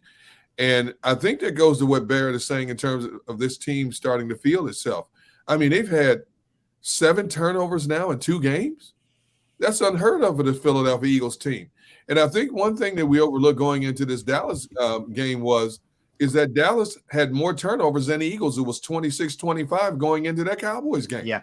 We kept talking about how the Eagles are head and shoulders above everybody else in terms of creating turnovers, but Dallas actually had more turnovers. They than had the one Eagles more. did. Yeah, they did. And then they beat them 4-1 in this game. Yeah, in turnovers. So that's 7 turnovers for this Eagles team now in 2 straight games. And now you're possibly down your starting quarterback again this coming Sunday against an inferior opponent on paper that has better talent than the Chicago Bears do across the board. Okay. You're now down a Pro Bowl tackle, one of the best slot corners in the game. And the way a ball bounces, especially if it's cold, on a cold day, you just don't know. Yeah. And you think about it, this is really the first time – I know they lost to Washington, but they faced real major adversity. They're coming off a loss. Now the injuries are starting to pile up a little bit. They've been very fortunate all year where they would get him here and there, and it wasn't for the year for the most part. It was, he's going to be back in 3 to 4 weeks. But they're starting to pile up at a really bad time, by the way. But they're starting to pile up. You're coming off a loss. They're turning the ball over more than they've turned it over in really all season. This is where we're going to find out a little bit about their mettle in this New Orleans game. You're back at the friendly confines. You're home. You're playing a lesser team. Even if it is Gardner Minshew, you should be able to take care of business in this game. This is the New Orleans team that's underachieved all year. Yep. And let's face it, that offense, there are players on defense. You guys rightfully pointed out. But other than Olave and, I don't know, Kamara's kind of been hit or miss, there's not a lot of great talent on that side of the ball. So the defense should be able to step up and be much better than what we've seen and more consistent, at least, in this game. They really should be. Lattimore's not playing. They do have Davenport. They do have Jordan on the other side. I just think this Eagles team is better than them. Yeah. Should they win? Yes. Yes. Will they win? I'm still going to say yes, but I need to see from this coaching staff how good the coaching staff are. How good are they as teachers and getting their guys to perform? Mm-hmm. It was easy, like I said, when we had the best talent on the field, one lining up man and man, mano y mano, and we would blow people out because we were better. Now let's see schematically, can you formulate an offense to beat this really good defense? Defensively, can you stop Chris Olave? Can you stop Kamara? Can you stop, all their weapons? We'll see. They just went better. What they played, like the Browns or something? Yeah, beat the Browns 17-10. Yeah, on the road. Yep. Yeah, and I mean, in their house too. You know what I'm saying? In their house. So we'll see, man. I like our odds. And also, man, we were actually talking about, we need to beat them just for a draft pick. No, we need to beat them so we can get home field advantage. Yeah. Yeah. So we're working right now. No, look, no question about it. So they do get 6 sacks. And now you have 3 guys that are over double digits, right? At this point, you have Hargrave, you have Sweat now because he ends up getting over the hump, and you have Reddick. So you have 3. And by the way, Reddick's still wreaking havoc. You see how he is. He is playing at a high level. He is zoned in, man. Hands everywhere, strips. He's always getting strips too, on top of everything else. This guy He is the real deal, man. Yeah, we found something, man. Man, we found something. BG's getting close. Brandon's getting close. Will he get it? He needs one. Will he get it? One. I think he gets it. I do. I think he gets it. Get it? I think he gets it. I hope he does. But dude, that's one of the best stories ever for a guy who has had such a highly decorated career. He's never had double-digit sacks. The closest he's ever come is 9.5. Well, he's got 9 now. He needs 1 in 2 games. And when you consider the percentage of plays that he plays, I believe it's in the 50s in terms of overall, he should be able to get it. But, to me, that's going to be one of the things I'm watching closely over these last couple of games. And who knows? He may not even play. What if he doesn't get one Sunday against the Saints and they shut him down? Now, I'm assuming because he's not considered a frontline guy now, he's going to play that final game no matter what. But still, what if the coach decided to shut him down because he's a vet the last game and he still falls one short? Oh, I'd be hot as fish. I would not be happy, man. But I don't know. I mean, Brandon is. I know personally he would love to get that one, but he is also a guy who understands big picture too. He is. Oh, yeah. I mean, but you're right. But I do think, Derek, you're right. No disrespect, but he probably will play in that Giants game, at least some. I agree. At least 30-40% snaps out of necessity. Yeah. But what if he didn't? What if Sirianni does the veteran a favor? You know what? I'm going to let sit you, man. I'm just going to let these young guys get out there and get some runs. I'd be like, man, you better put me in this game, man. Give me at least 10 snaps. Isn't that at least a conversation? I mean, I think you have to say, hey, tell me what you want to do here, man. Like, I'm happy to sit you. We'd like to get you the rest, but I know that means a lot to you. If you want to play, we'll play. Like, don't you afford a guy like that conversation at least? Absolutely. You see what they did for Kelsey. Yeah. They played Kelsey for 1 snap to keep his streak. Yeah, good point. Yeah. They did that for him. They did it for Smitty. Last year to get the rookie record. Yeah. So I mean, they're not opposed to doing it. I think they will do it. I think that BG has earned the right to do that, and I think he will do it. So I'm just gonna go out. I'm just gonna go out and say, yeah, he's gonna do it. He's gonna make it happen. Okay. I mean, anything else trouble you on that side of the ball from the Dallas game? I mean. Yes, Dallas ran it all right, but they didn't kill you, Pollard and Elliott. Bro, they did an amazing job. They held Zeke to 55 yards. They held Pollard under 20 yards. Yeah, they balled. Defensively, they were balling, except Dak just ate us alive. Yeah, I mean, I didn't think he had it in him. Here's where we get caught up in stats. Yeah, the 6 stats did nothing to impact the outcome of the game. Now we talk about how 6 sacks impacting a game. They impact the game. In this case, 6 sacks did nothing to impact the outcome of the game. They still scored 40 points. I don't care if they did have short fields at times. Your defense has how many Pro Bowlers on it? How many alternate Pro Bowlers on it? It is the deepest defense in the league. You have to get stops. You have to get stopped. You should have held them more to 3s than 7s. You let them off the hook at the most inopportune time possible. And I don't care if you and the thing that worries me is that we're talking about players talking about blown assignments, miscommunications, 15 games into the season, and you're vying for the number 1 seed in the NFL. You didn't have that problem before. All of a sudden, it's a problem now. Okay? And even though Josiah Scott is not our most desirable guy to put in situations, he's played enough football this year. It's not like he walked off the street. They have a continuity and a chemistry. They've discussed this every week leading up to these games, and you still had a major mental gaffe like that in a game of that magnitude. Yeah. That's a problem. Yeah. Okay. No, that's fair. That's fair. This is what, and this is on Gannon. Look, Gannon, and I'm not letting the players off the hook, but Gannon's got to figure this out, and make some of these corrections here. And they have to be better. Look, I think this stuff's fixable. The turnovers are fixable. I think some of the communication breakdowns that they had are correctable. I'm like I said, it was a bummer losing that game, and especially to the stinking Cowboys. I'm spitting on myself. I get so upset right now. But I'm not troubled going forward that I don't think that they can fix this thing. I'm troubled about the injuries. Where's the Gann wagon right now? The Ganwagon. Ain't nothing wrong with the Ganwagon. We good with the Ganwagon. Yeah, the Ganwagon's just resting. Hey, I asked this man a question. I want this man. It's not done. It's not done. It's I answered it for him. Yeah. You know what? I just asked, where is it? Because it's still in service. We're making some pickups. It's headed back to Philly. Slowly. Okay, I'm saying because at one point of the season, it was blazing down the highway. Yes, it was. At another point of the season, it was at a slow pedestrian-like crawl. And then there was one point you said you put the Ganwagon in the barn until further notice for repairs. Yep.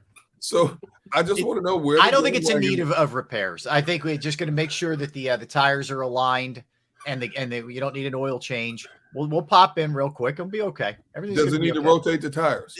Maybe the brake pads might be a little bit spotty right now. We'll get that kind of stuff straightened out. It's not nothing major for the Ganwagon. Ganwagon's still feeling good. You know, it doesn't have a rotator cuff injury or anything. It's no, cool. no. It should be okay there. Yeah, but look, I think that the encouraging thing is the pass rush. It feels like every week is at that consistent level.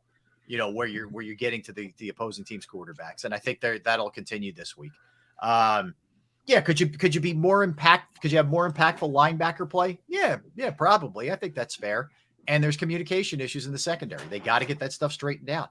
I'd be really curious, like, to know if they feel like C.J. Gardner-Johnson's going to come back for the playoffs, because that is so big, man.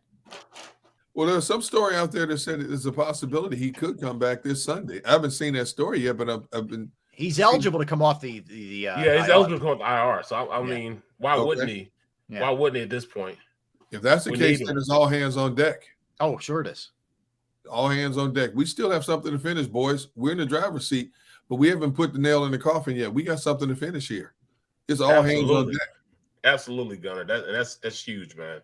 Yeah, I mean, we have a goal that we need to go out there and finish this, man. We have to finish it. I feel the same way. Like, if Jalen is legitimately okay, I don't mean him just saying, "Yeah, I'm good," because he wants to play and he's tough and all that. But if the medical staff deems him good, he plays in this game. You need this game. Yes. I don't think there's much question here. Yes. Yep. Absolutely right. Yeah. Absolutely right. You got to get him out. It's all hands on deck here. I mean, now here's the downside to that. He goes out there, somebody lands on his shoulder. Yeah. Then you got a percentage of people, the same percentage of people who are saying he should play this week. All of a sudden, see, you shouldn't have played him. They should. No. If he can play, if he can physically play, he needs to be back out on that field. Yep. Well said. Well said. All right, let's get a quickie here. We'll come back. We'll hit a bunch of different things, guys. Sixers are legitimately hot right now. And there was a weird report that came out Christmas Day before their game from Woj about James Harden. Looks like Maxi's close. Phillies make some news as well with a move. Going to get into a lot of things in the NFL segment. Hackett's out. Tua's out. Watt's retiring. And we'll look at the teams that are hot, teams that are not, teams that are in, teams that are out, and a lot to get to with the NFL stuff. That's for sure. Birthdays and movies, as we always do. A little bit later. Derek Gunn, Barrett Brooks, Rob Ellis, Sports Take, JAKIB Sports, YouTube Network. I want to tell you about Flynn Tree Services. Yes, Flynn Tree Services is an experienced, licensed, and insured Pennsylvania tree services company that will trim or remove any unwanted trees off of your property. Now, they offer cost-effective solutions to any tree problem that you may face. So, if you have any type of tree issues right now in your yard, on your property, if you do, they're just a quick phone call away, and they are experts at trimming all types of trees. And they serve southeastern Pennsylvania, South Jersey, and northern Delaware. Flynn Tree Services specializes in full tree removal, stump grinding, tree pruning. Keep in mind, we got some nasty weather, some heavy winds. It's a good time to have your trees evaluated so you don't have a bigger problem down the line. You go to their Facebook or Instagram page for more information or a sampling of their work. Give Flynn Tree Services a call at 610-850-2848. 610-850-2848 or online at flynntreeservices.com. That's flynntreeservices.com. Post-game show with Seth Joyner. I knew that they had a running game. Derek Gunn. He has put in the effort. Devin Caney. Had we not won the Super Bowl, what would we be saying? And Mike Missinelli. Well, you know who Philly is. Post-game, now streaming on the 6ABC family of apps.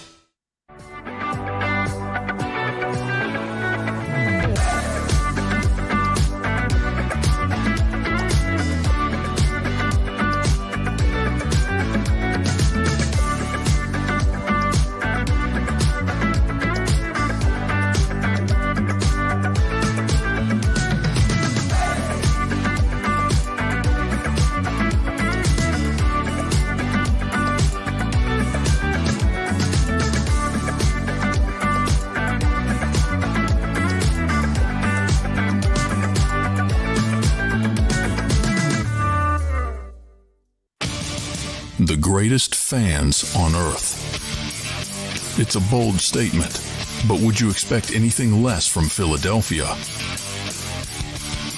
58 years of heartache creates a toughness, a grit, a resolve not found in most. Sure, our prayers were answered, but now that we've had a taste, we're looking for more. Pondley Hockey, official partner of the Philadelphia Eagles.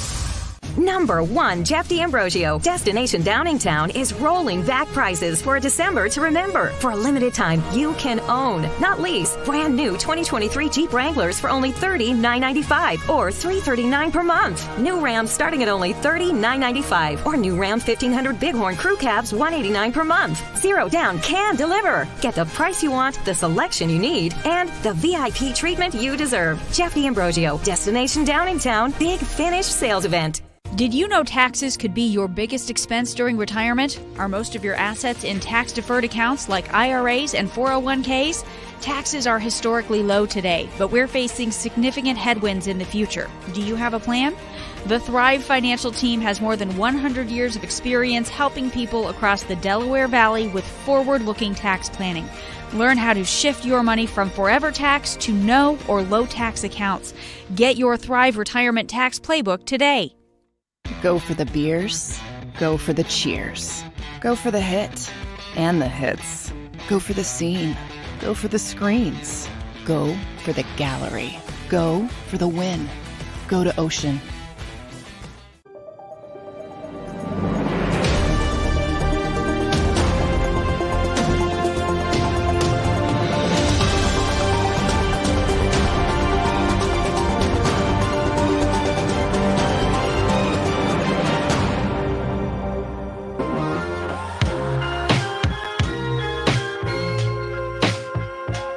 All right.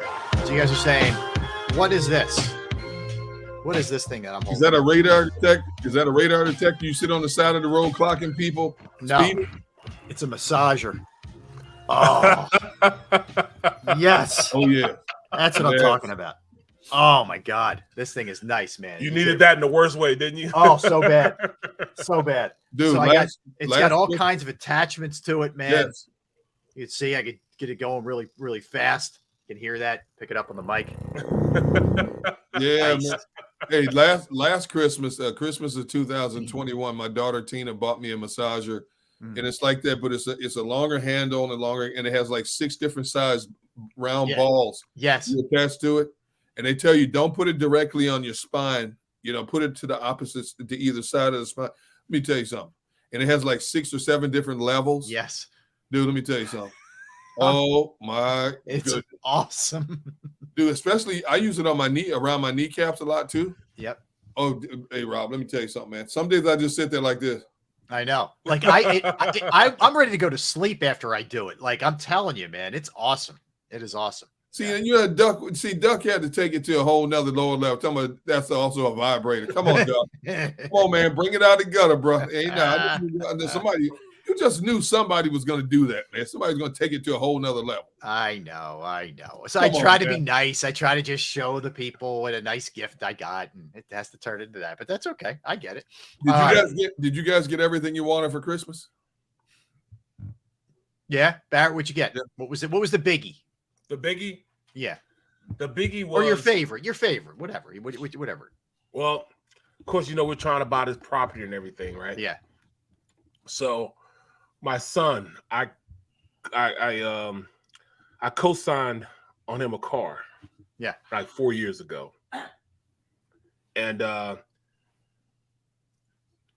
what happened was we had gap insurance and the gap insurance didn't come through. Okay. So we had to pay like $1,000. So my wife paid that off on my credit report. There you go. Okay. All right.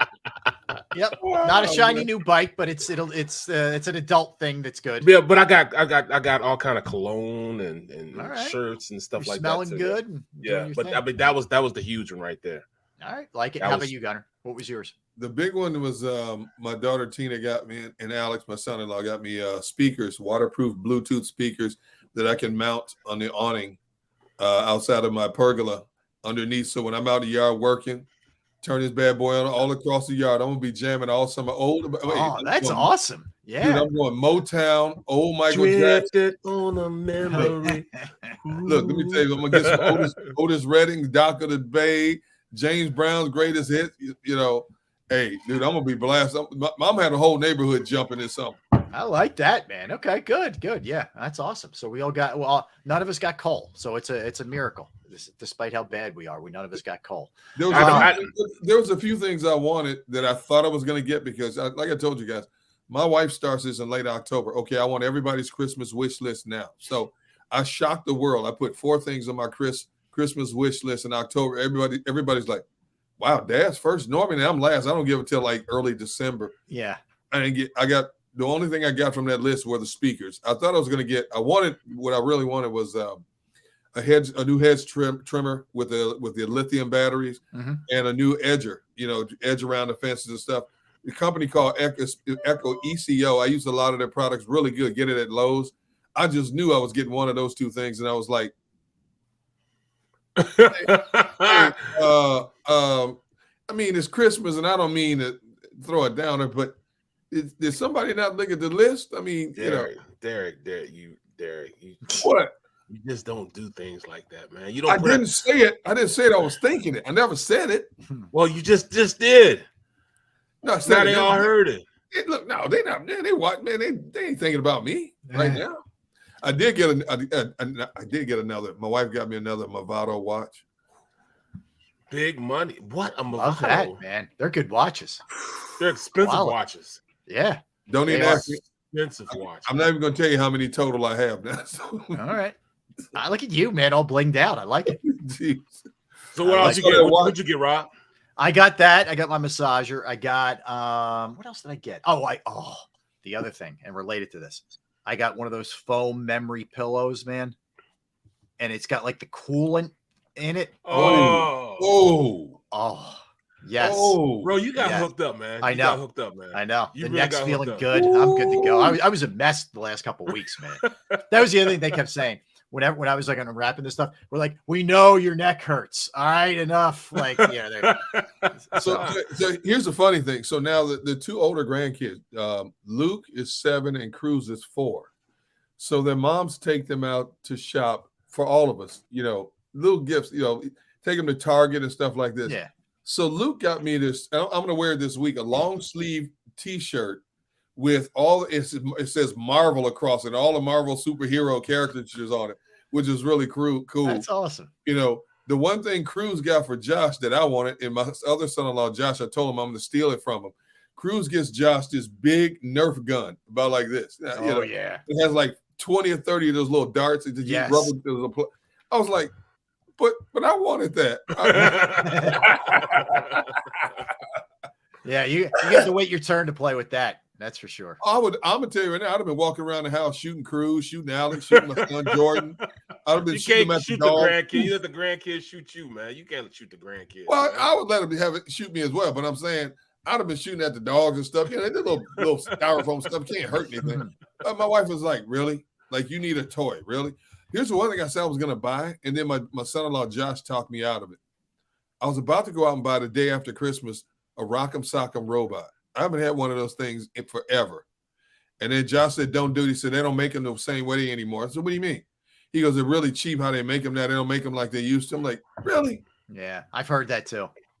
I was like, "But I could have had Rock'em Sock'ems playing with the grandkids." Of course, I'd have won all the time, but that's another story. It's just see, I love little simple things like that. Same, man. Same. It doesn't take much. Yeah. So that's awesome, man. I don't know how you guys were so swamped, but I watched a good amount of the Sixers game on Christmas Day.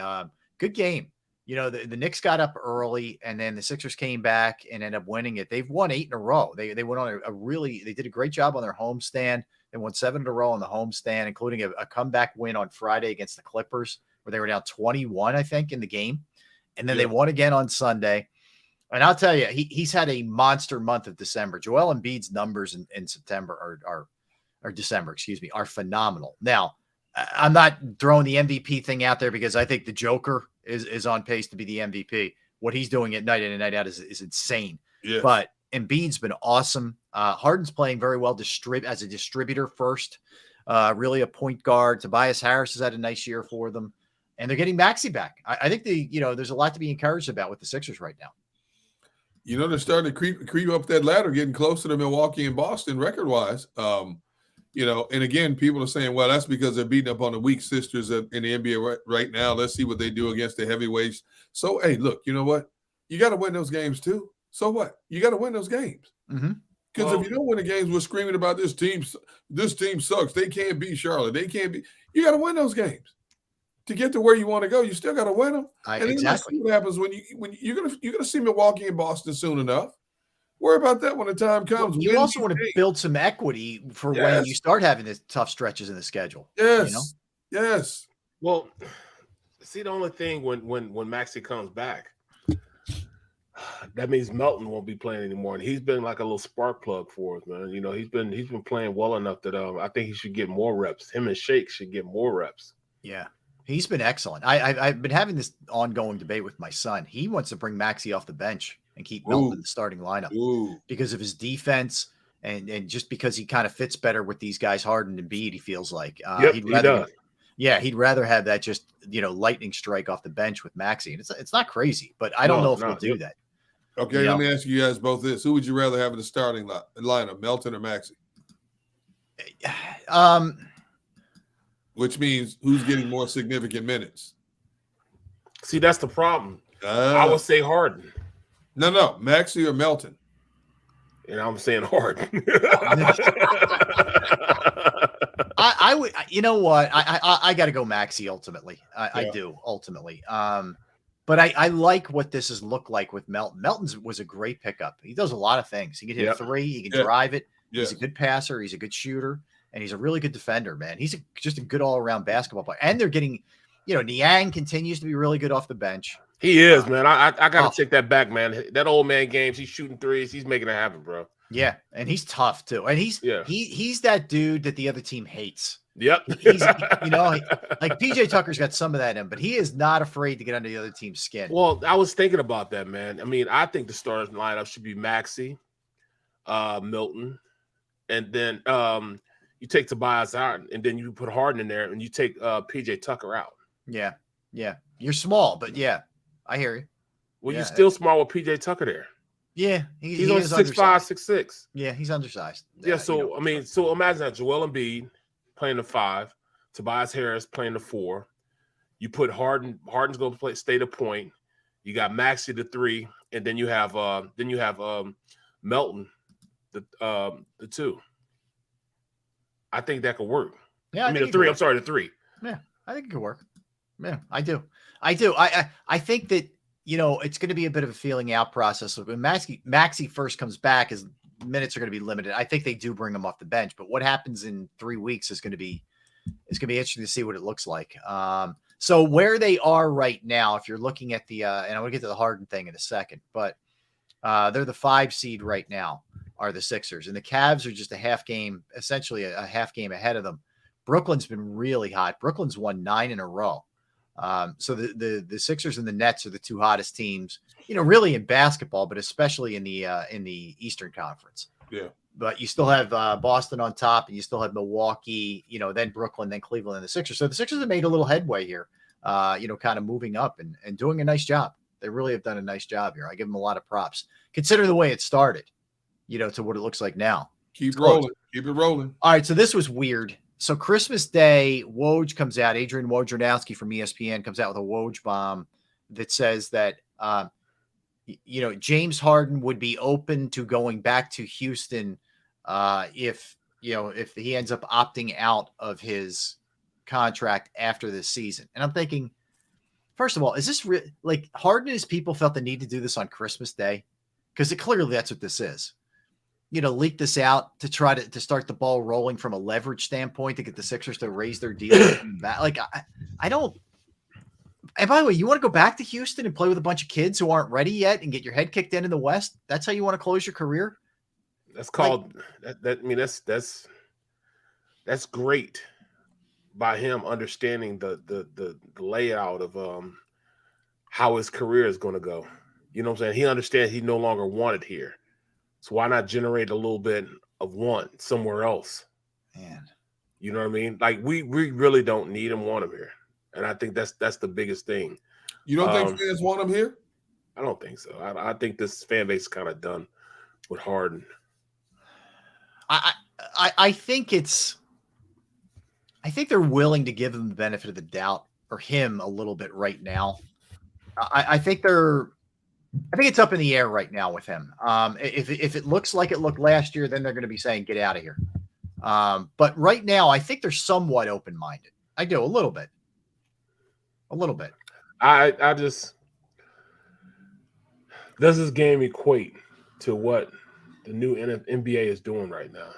Yeah, I mean, he's definitely more of a distributor than a scorer, and what he used to be. He's not the same guy. When I heard that story, I'm thinking, would Harden be dumb enough to put that out there at this point of a season?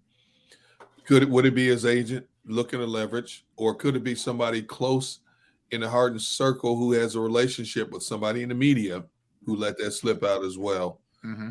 I can't believe that Harden would allow that to slip out from his mouth at this stage of a season when you're focused about getting this team right and being one of the legit contenders in the NFL. Now, we know he has a lot of history in Houston. He has a lot of establishments down there, a lot of foundations. a lot of strip clubs. Eric is trying to be nice. That was So I don't. That would be very selfish if that came from Harden or his agent. Yeah. That's very selfish to put something out there that could be disruptive at this stage, at this early stage of a season. That's the thing that's so weird. I mean, Christmas Day, you drop that? Yeah. If you say April or May or June, okay, but Christmas Day, yeah, your team's on a roll, and that comes out more so than anything else. You know, I just can't believe. I'm inclined to believe somebody in the inner circle let that slip. You think? Maybe. You know, I'm more so. I can't believe that he would be that selfish. I just can't, because if that's the case, well, then you don't want him here. Yeah. Well, I mean, I know that, 20 points, 21 assists. I mean, I didn't think he had it in him, man. He's been a really good distributor. He really has. Yes. And maybe he's making that transition. He knows he doesn't have the same kind of quickness, the same kind of ability to finish. He's not getting that cheap foul call that he got most of his career. Exactly. Maybe and he's saying, I gotta adapt to survive here, man. Maybe I'm trying to give him the benefit of the doubt here that because he has looked.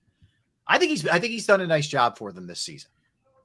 Now, do I think they're better than Boston and when Milwaukee gets Middleton back, especially? I don't think they are, but I guess we got to let it play out a little bit here. Well,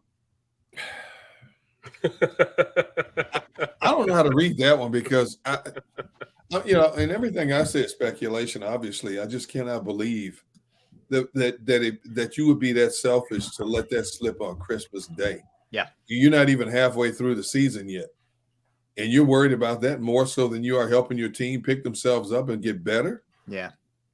If that's, again, let me go back to what I said a moment ago. If that is the kind of person that is, and I'm not saying it is, sure, then I don't want him here long term. Yeah, I'm with you. Because that tells me he's playing for me and not for the overall good of the team. That's fair. And again, what I'm saying is based on speculation. So I'm not saying that I know for a definitive fact that that's what's happening. I don't. Yeah. Well, but you're right, but he hasn't been playing right. It's trouble. To me, it's troubling. Yeah. I don't even listen to stuff like that anymore. What I do listen to and what I'm seeing is he's playing better with Embiid, man.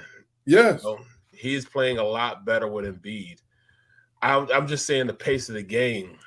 It's going to be a difference in the pace of the game when you got Maxey in there. Sure it is. Yeah, everything gets jacked up that much more. No, right, speed-wise, you're right. Does that help? Does that help Joel? I think it depends how Doc's got to be able to mix and match this thing a little bit more. Does it help Harden? It probably hurts Maxey because Harden's always got the ball in his hands.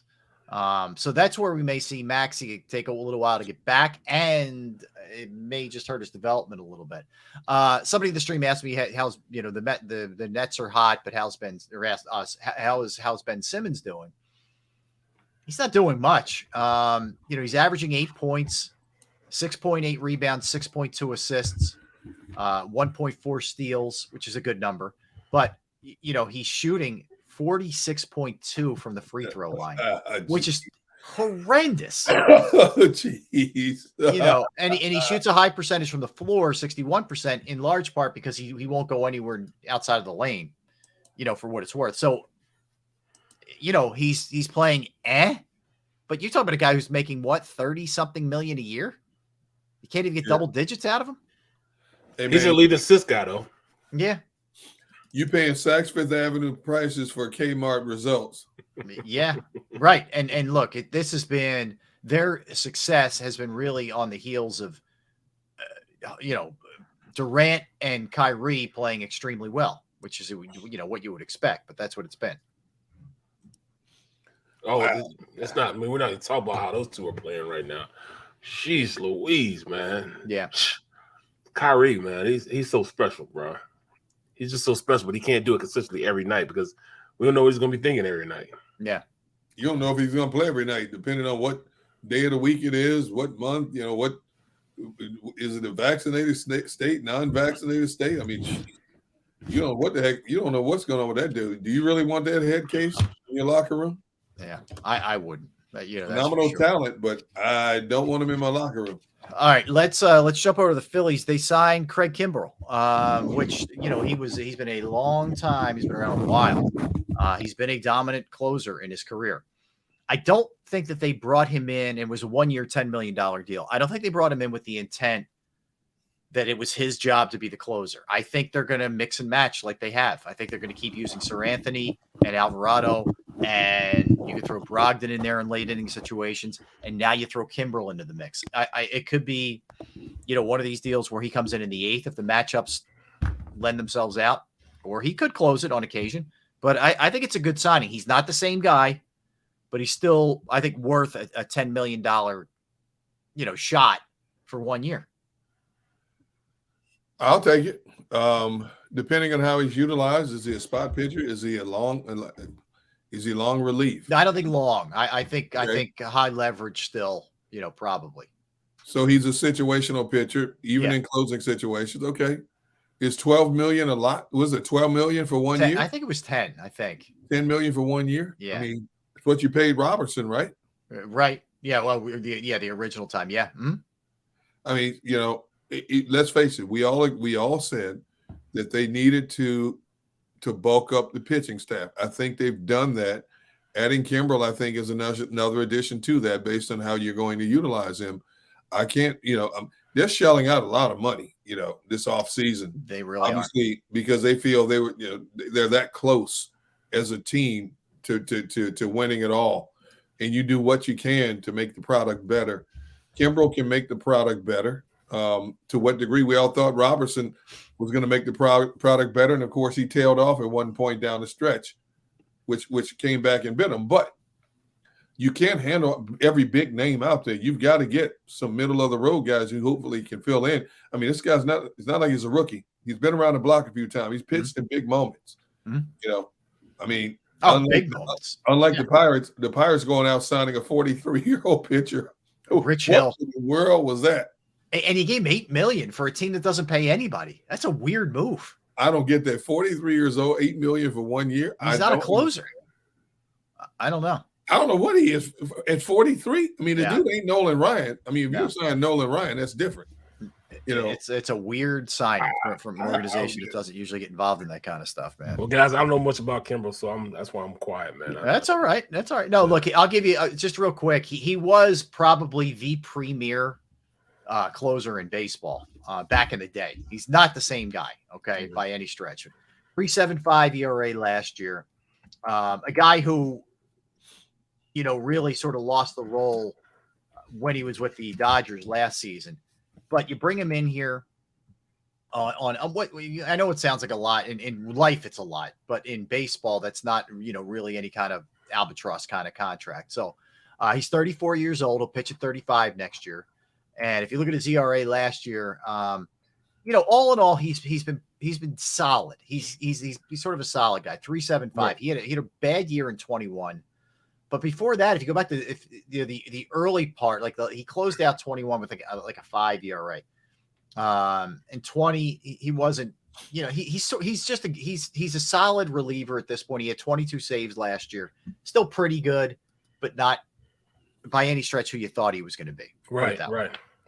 So not bad. We'll see what ends up happening there with the Phillies. All right. So here's what we're going to do. We're going to take a timeout. And when we come back, we're going to go into our NFL segment. We're going to talk about J.J. Watt's retirement, which he announced, on social media right before we came on today. Nathaniel Hackett finally got hacked. He got fired after what's been a miserable season in Denver. So we'll discuss that. Tua back in protocol for concussion protocol. He was in week 4 as well. We'll look at teams that are hot. A great example of a team that's starting to heat up a little bit is the Packers, is the Panthers, certainly the 49ers, 8 straight. Team that's not, how about the Dolphins? That's 4 straight losses and likely no Tua for the foreseeable future. So we'll get into all of that when we come back. Don't go anywhere. He's Derek Gunn. He's Barrett Brooks. I am Rob Ellis. We're Sports Take, JAKIB Sports YouTube Network. All right, let's talk about IT infrastructure from Razor Technology. IT infrastructure environments are more complex and heterogeneous than ever before. Consequently, teams struggle to respond to pressing issues with the speed necessary to promote positive business results, and the data that powers predictive monitoring and automation is left unexploited.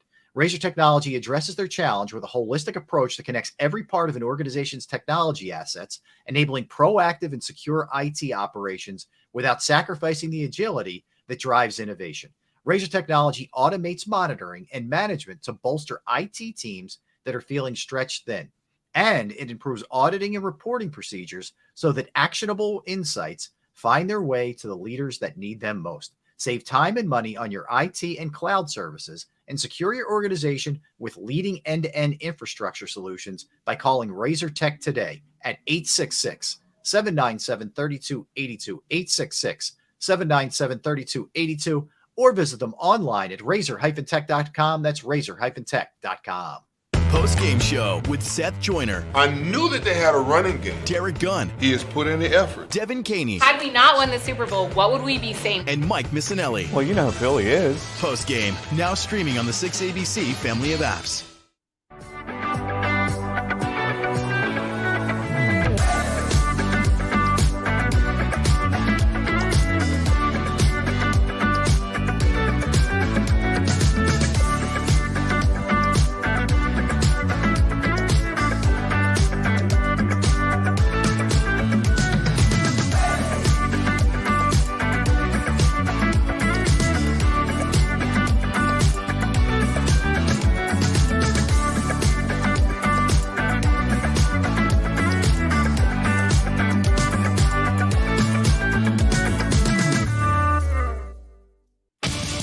The greatest fans on earth. It's a bold statement, but would you expect anything less from Philadelphia? 58 years of heartache creates a toughness, a grit, a resolve not found in most. Sure, our prayers were answered, but now that we've had a taste, we're looking for more. Pondley Hockey, official partner of the Philadelphia Eagles. Number 1, Jeff D'Ambrosio. Destination Downingtown is rolling back prices for December to remember. For a limited time, you can own, not lease, brand new 2023 Jeep Wranglers for only $30,995 or $339 per month. New Ram starting at only $30,995 or new Ram 1500 Bighorn Crew Cabs $189 per month. Zero down can deliver. Get the price you want, the selection you need, and the VIP treatment you deserve. Jeff D'Ambrosio, Destination Downingtown, Big Finish Sales Event. Did you know taxes could be your biggest expense during retirement? Are most of your assets in tax-deferred accounts like IRAs and 401ks? Taxes are historically low today, but we're facing significant headwinds in the future. Do you have a plan? The Thrive Financial team has more than 100 years of experience helping people across the Delaware Valley with forward-looking tax planning. Learn how to shift your money from forever tax to no or low tax accounts. Get your Thrive Retirement Tax Playbook today. Go for the beers, go for the cheers, go for the hit and the hits, go for the scene, go for the screens, go for the gallery, go for the win, go to Ocean.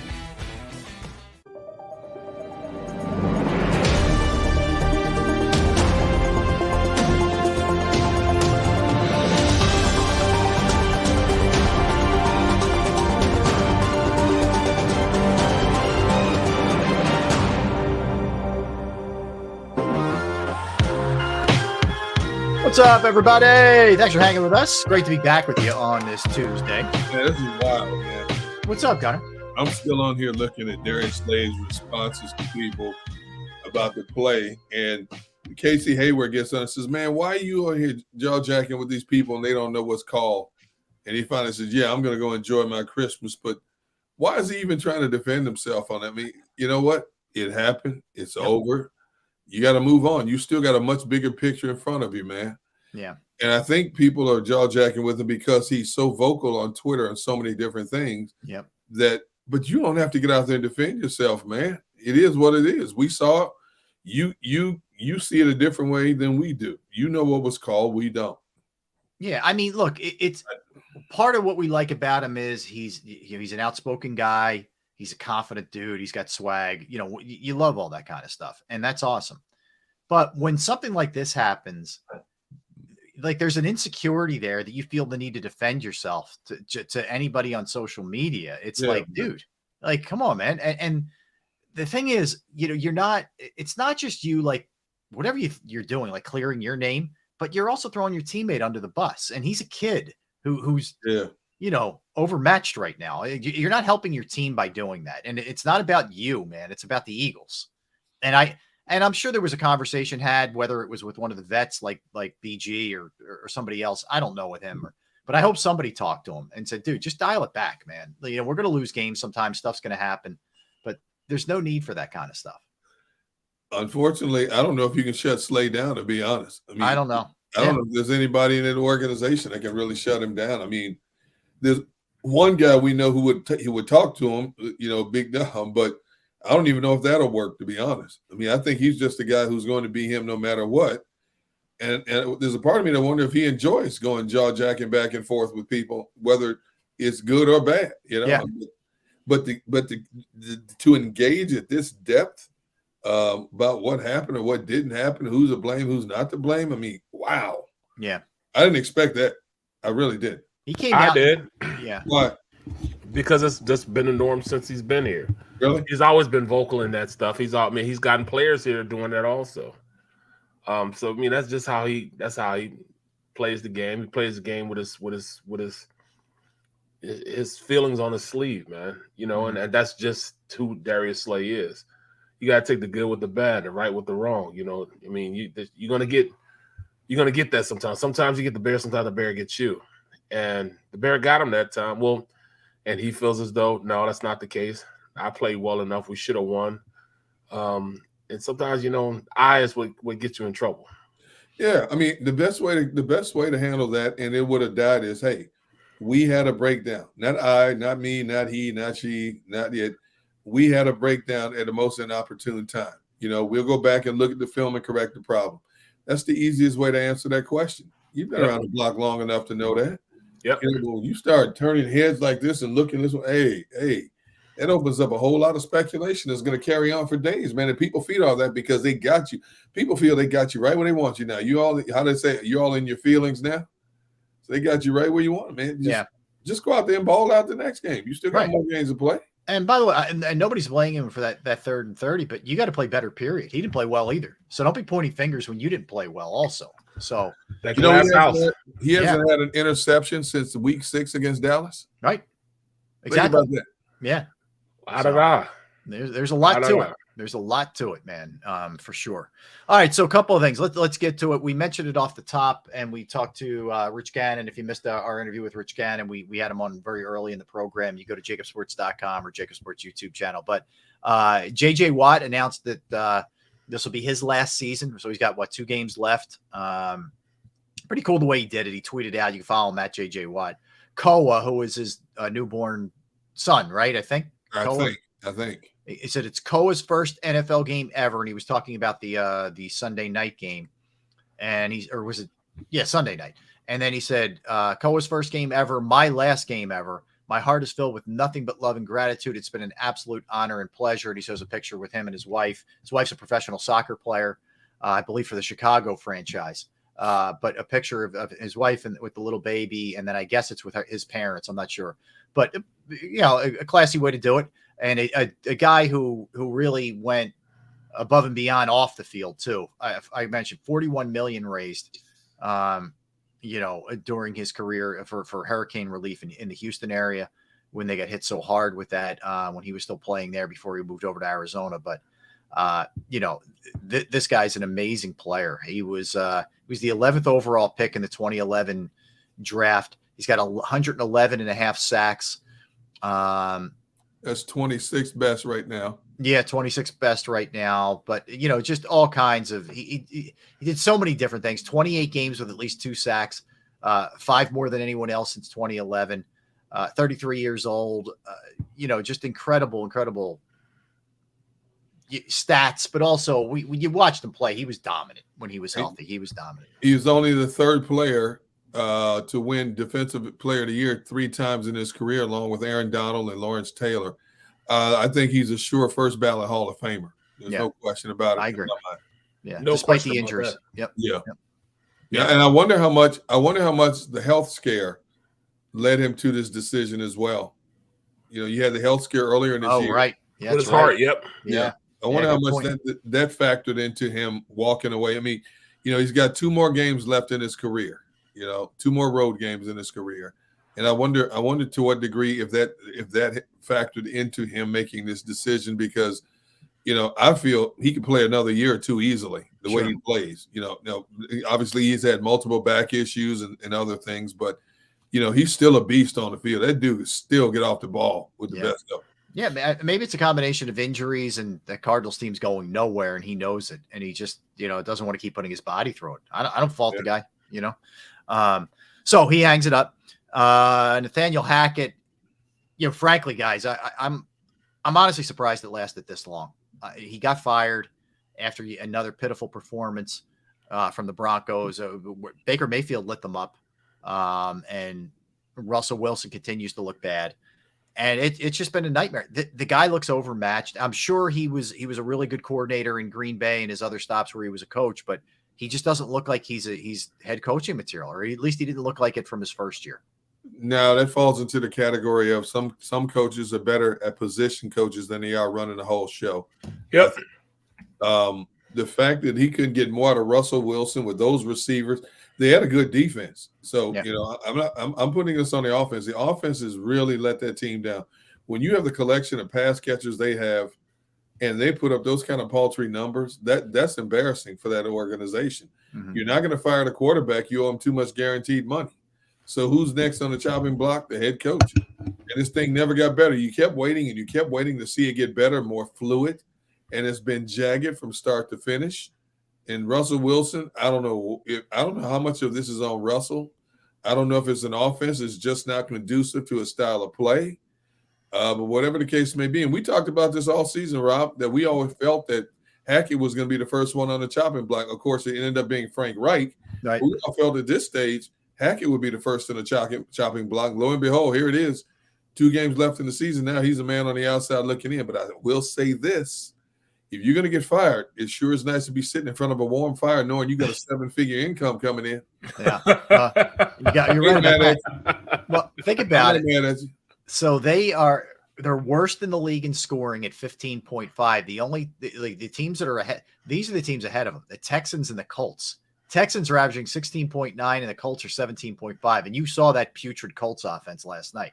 So Denver's been worse than that. This started week 1. Remember he had his kicker try a 64-yarder instead of asking Russell Wilson, who he just gave up the farm for, to try and get a 4th and 5. Yes. In Seattle. Like that was the first sign that, oh no, this could be a problem, man, with this guy.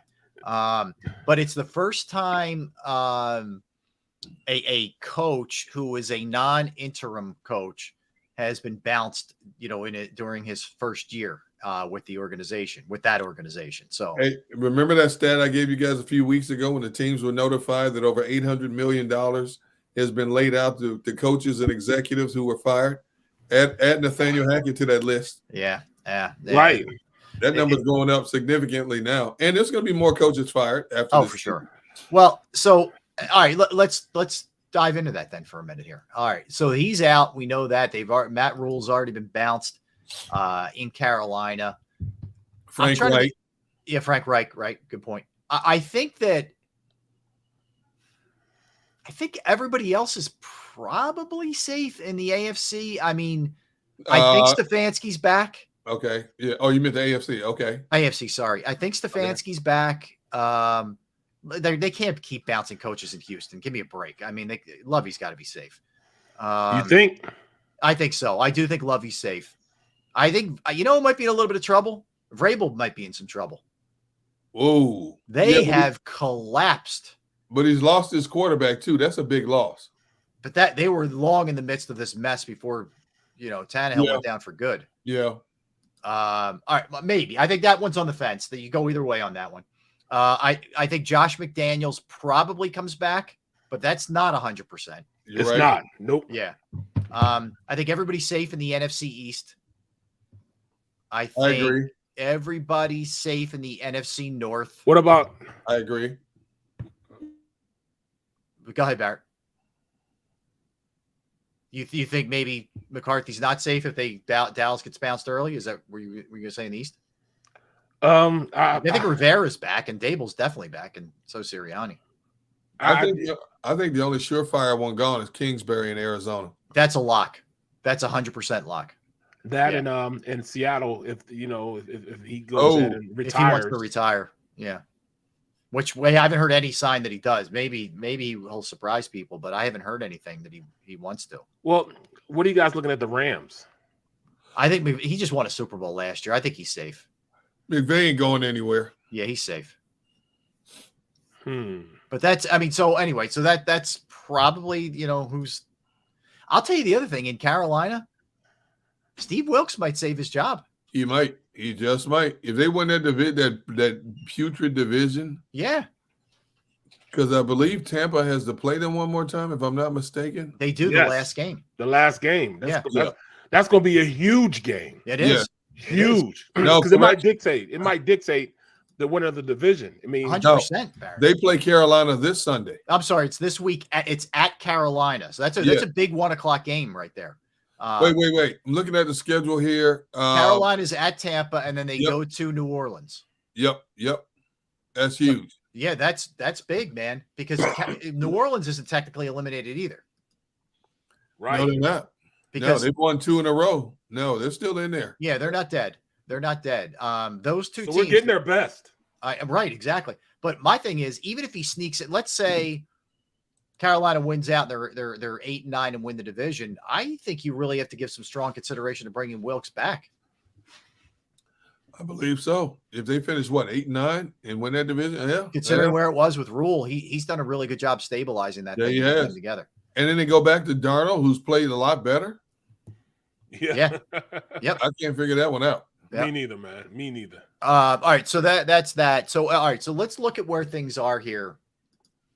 The playoff picture. So if you want to look at division, the NFC South is one to look at. So you have Tampa at 7-8, and then you have Carolina, New Orleans at 6-9. Green Bay's not dead. They're 7-8 in terms of the wild card. They're not dead yet. They have a big game against the Vikings coming up. But right now, the bottom of the NFC, it's the Washington Commanders at 7-1. New York's not in yet 100% either. They're 8-6-1. That's your 6 and 7 seed. Then you have Seattle at 7-8. The Lions had a big loss last week at 7-8, and the Packers at 7-8. Now, I would think Carolina and New Orleans are vying for their division, but Green Bay's still alive, Derek. Your boys still have a chance. If they ran the table, if they beat Detroit and Minnesota, and here's where that tie, it can play against you or play for you, and in this case, is playing against Washington. If Washington has its final 2 games at home against Cleveland and against Dallas. They may get a break because Dallas might be locked into a seeding by that final game, but considering they went back to Carson Wentz in the last game against San Francisco. I didn't get that. Like, they put it out there before the game. That was a mess, man. What are they thinking about? Well, they preemptively floated. Like, if he doesn't play well, we're going to go back to Wentz. Like, why? Right. I don't know. But see, now it's not a given that Washington is going to beat Cleveland. No. That's not a given. Not by any stretch. See, Richie Mack is talking about Packers lose tiebreaker with the Commanders and the Giants. Yeah, but see, that tie plays again. If Washington loses one game, just one game, and Green Bay wins both, Green Bay gets in over Washington. That's right. Now, Green Bay wins both games, and the Giants lose both of their games, Green Bay gets in. See, that's where that tie comes in and plays against you in this case. A lot of times that tie can play for you. That half game can play for you. In this case, it plays against both of those teams. Yep. See, so this is what I love about the NFL in late December. You start seeing people jockey. You think, okay, this team's in. Wait a minute. No, they're not. You think this team is out. Well, wait a minute. They still got a fighting chance. Mm-hmm. We've seen crazy things happen in the last few weeks of an NFL season where teams thought they were in or out and teams that thought they were out or in. Yep. You're right, man. Yeah. Because there's no way that I thought that the Panthers and the Saints would have any opportunity. No. How about the Jags? No. And the Jags also. Jags are in first place now. That's unbelievable. They've won 3 straight, and Tennessee's lost 5 straight. And they're both 7-8. But Jacksonville's in first place right now in the AFC South. And you look what they have left at Houston. Houston always plays teams close, but they usually figure out ways to lose. Yeah. And then a huge game against Tennessee, which could mean everything. Yep. Close it out. How does this happen, bro? Every year, man. Every year. That's why the I don't see Jacksonville losing either one of those games, to be honest. I don't either.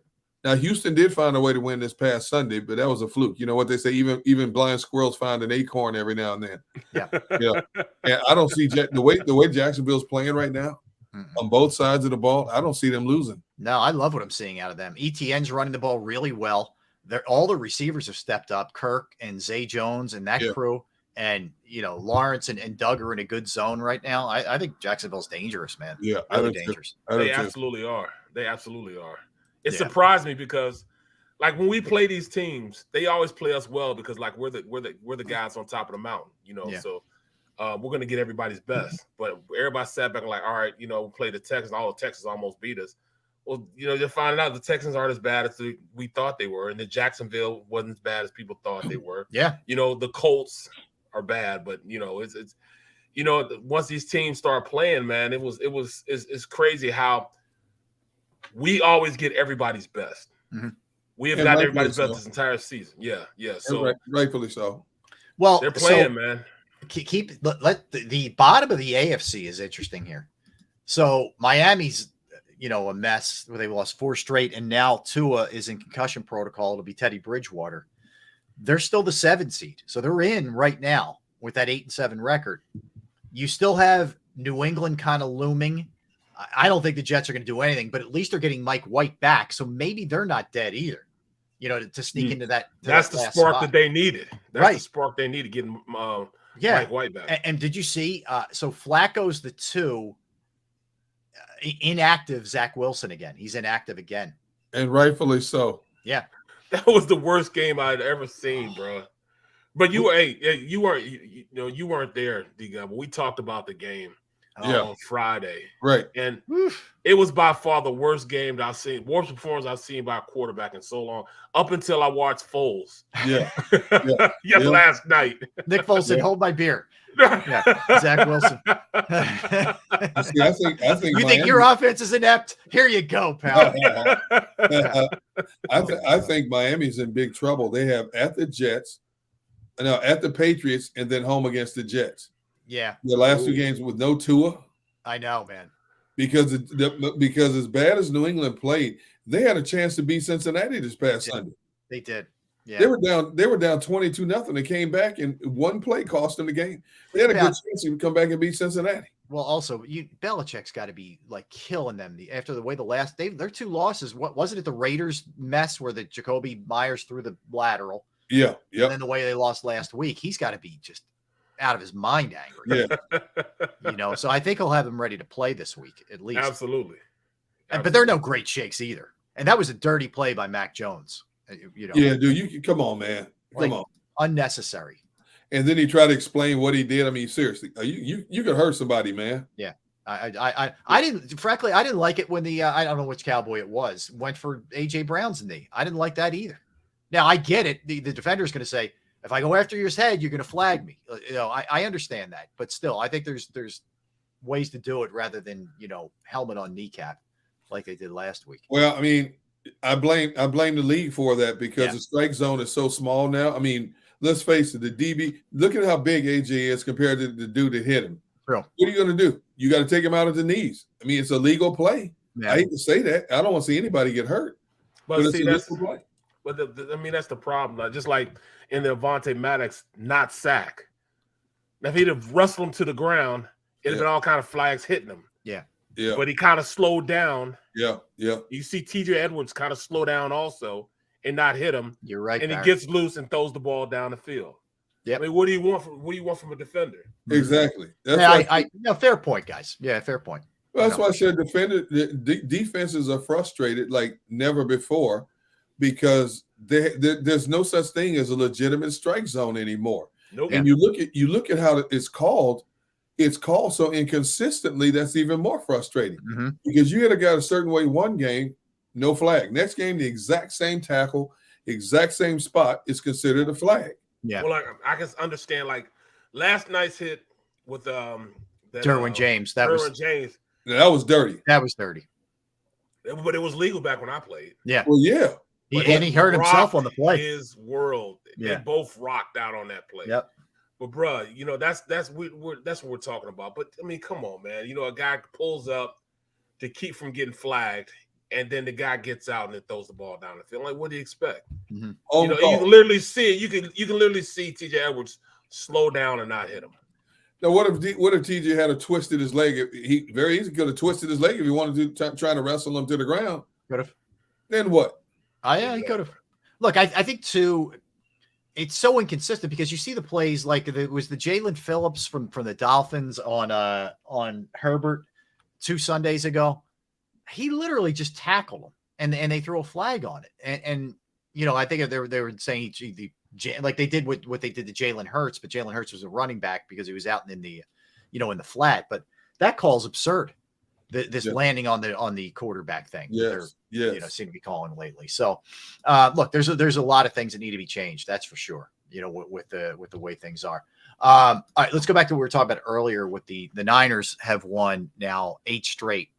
And I think every week I keep waiting for Brock Purdy to look like a rookie or a guy who's a late round draft pick, and he doesn't. And Rich Gannon made a great point earlier. Maybe it's because Shanahan's drilling into his head, like, dude, we only need you to get like 17 points and we're fine. You don't need to do much. So don't do much. Yeah, but you see how they let him air it out. You see that deep ball he hit Kittle on for the touchdown? Yeah.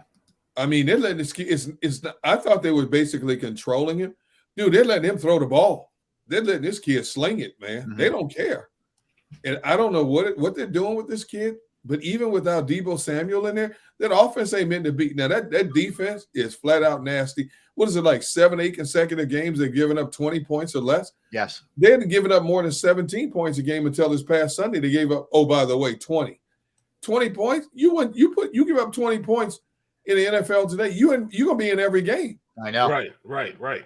And this defense is flat out choking people, man. It's like if you try to take a White Castle burger from Barrett, he'll choke you.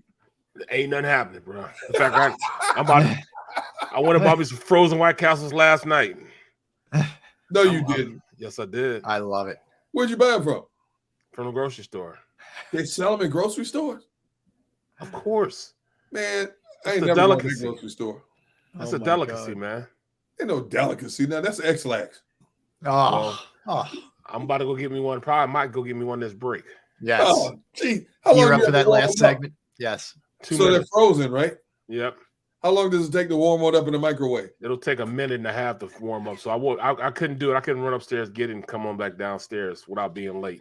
We'll Come cover on, you, man. Don't do it when we're on the show. I don't want to see you clutching at You the can't have last any hunger fits. You can't have him, hangrying out, man. Right. That's dangerous when Right. Barrett gets The hangry. last thing I need to see is him in the middle of a statement clutching and all of a sudden sprint off camera. That's the last thing I need to Oh, see. God. Oh. That would be good TV, though, or good streaming, good viral. All right, so right now, your AFC, it's Bills 12-3, Chiefs 12-3. Bills hold the head-to-head. Cincinnati, another really hot team, 11-4. Jacksonville all of a sudden is in that 4 spot and would have a home game. How about that? Baltimore is in at 10-5. They're the 5 seed. The Chargers wrapped it up last night, guys, with that win, so they're locked in as a playoff team at 9-6, and then the 7th spot is still up for grabs in the AFC. In the NFC, Eagles need a win or some help, and then they have the 1 seed. Let me ask you this though. Yeah, Hold on. yeah. Now, is it if either Dallas or Minnesota lose, does that already lock us up to number 1? It has to be a couple of them losing. Dallas, Minnesota, and San Fran, I think, all have to lose. Or is that right? Isn't that right? Not just one? Dallas wins the tiebreaker with the Eagles. Thank you. But I'm saying if the Eagles lose and all those things happen, they still get in. Oh, there's your White Castle. There you go, Derek. What's that? There you got it. Your White Castle.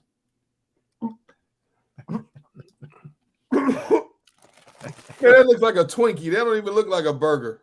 It's 2 burgers inside it, man. It's 2 burgers inside. Oh my God. Does it have cheese on it? Yes, this has cheese. Man, that's the kind of cheese you can use in furniture for the next 10 years. Oh. You can use it as one of those little, you know how you want to prop the furniture up if it's uneven? Put it under the leg of the furniture, man. Oh my God. You see what Bar 316 said? What's that? Open wrapper, place in toilet. Thank you.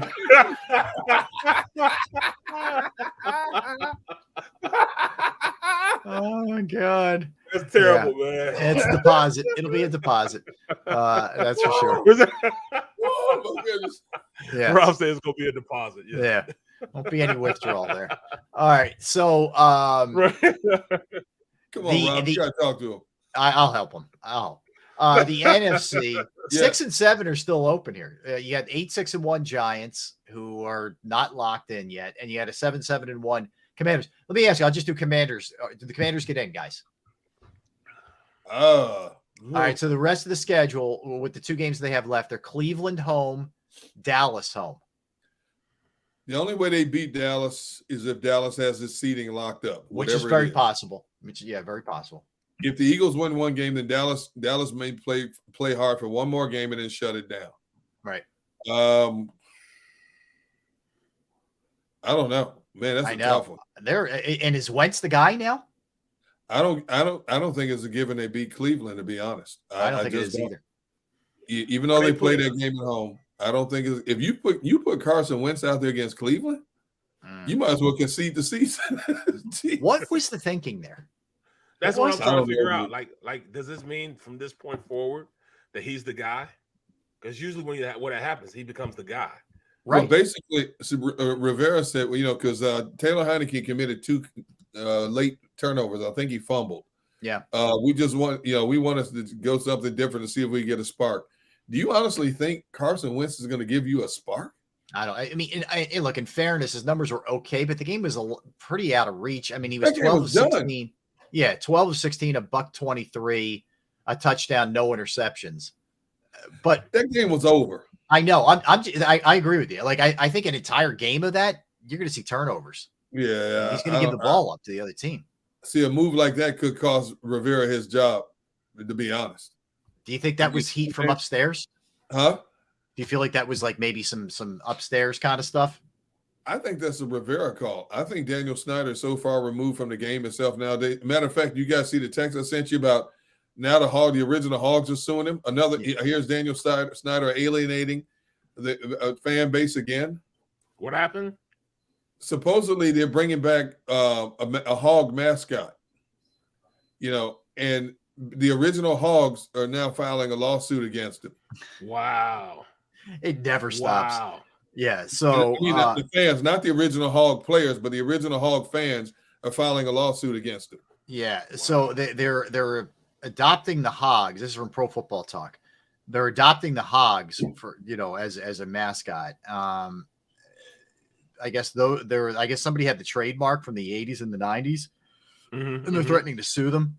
So the original Hogs were Joe Jacoby, Mark May, John Riggins, Fred Dean, and Doc Walker, I guess. Or that's who's involved in the lawsuit. Those guys. The original Hogs was so it's former players. I thought it was fans. Mark Bacon.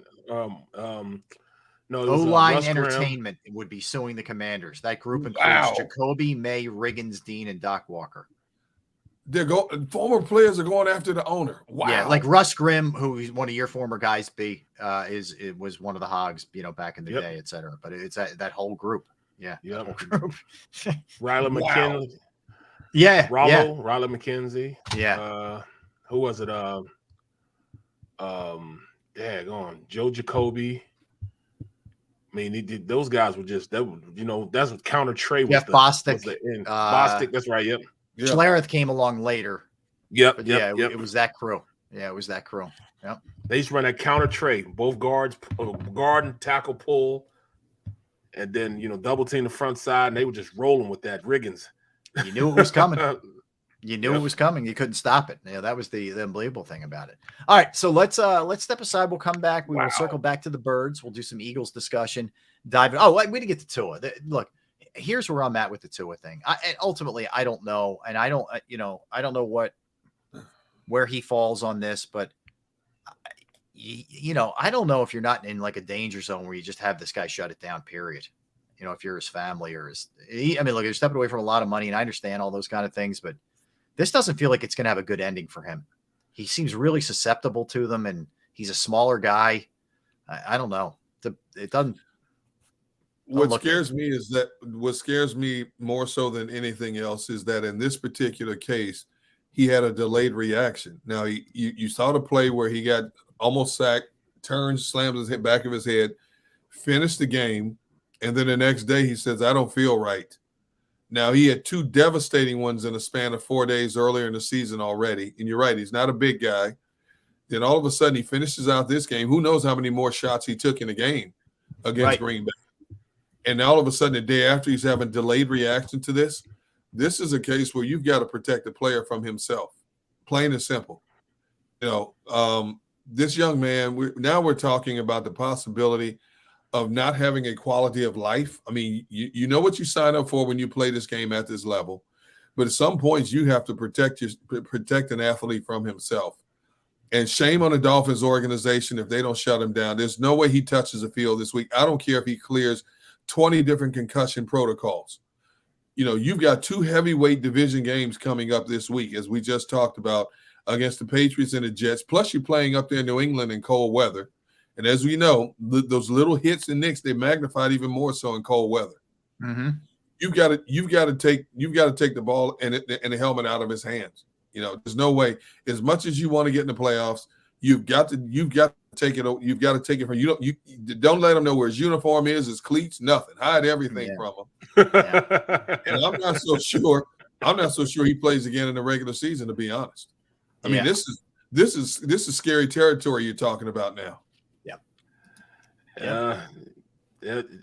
Really nothing I can say about that, man. I mean, I can see, most guys, retire after this, in all honesty. Yeah. Most guys. And he's still on that rookie deal, and I'm sure, he and his family would like, financial security the rest of their lives. But you got to take a look at this guy's life, at some point, and what this is going to look like. He keeps getting these concussions. So scary stuff there. That's for sure. It's definitely the downside of the game, the non-fun part of the game. That's bro, for sure. I'm not even going to lie, man, to tell you the truth, bro. I've played through it before. Like, man, I'm like, that's what's wrong with me now. Big birds. No, that's only a small part of what's wrong with you.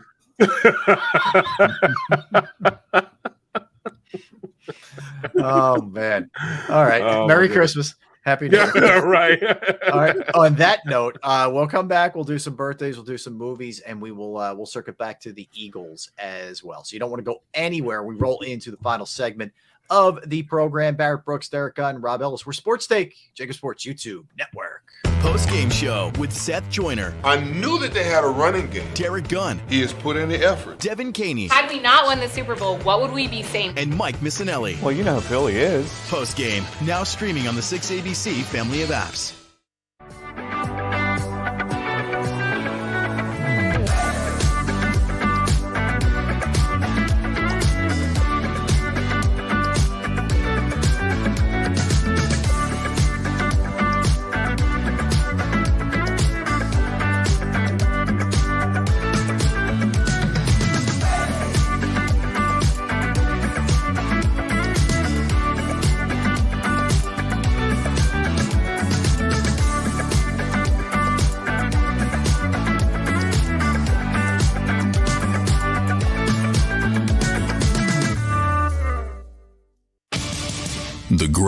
fans on earth. It's a bold statement, but would you expect anything less from Philadelphia? 58 years of heartache creates a toughness, a grit, a resolve not found in most. Sure, our prayers were answered, but now that we've had a taste, we're looking for more. Pondley Hockey, official partner of the Philadelphia Eagles. Number 1, Jeff D'Ambrosio. Destination Downingtown is rolling back prices for a December to remember. For a limited time, you can own, not lease, brand new 2023 Jeep Wranglers for only $30,995 or $339 per month. New Ram starting at only $30,995 or new Ram 1500 Bighorn Crew Cabs $189 per month. Zero down can deliver. Get the price you want, the selection you need, and the VIP treatment you deserve. Jeff D'Ambrosio, Destination Downingtown, Big Finish Sales Event. Did you know taxes could be your biggest expense during retirement? Are most of your assets in tax-deferred accounts like IRAs and 401ks? Taxes are historically low today, but we're facing significant headwinds in the future. Do you have a plan? The Thrive Financial team has more than 100 years of experience helping people across the Delaware Valley with forward-looking tax planning. Learn how to shift your money from forever tax to no or low tax accounts. Get your Thrive Retirement Tax Playbook today. Go for the beers, go for the cheers, go for the hit and the hits, go for the scene, go for the screens, go for the gallery, go for the win, go to Ocean.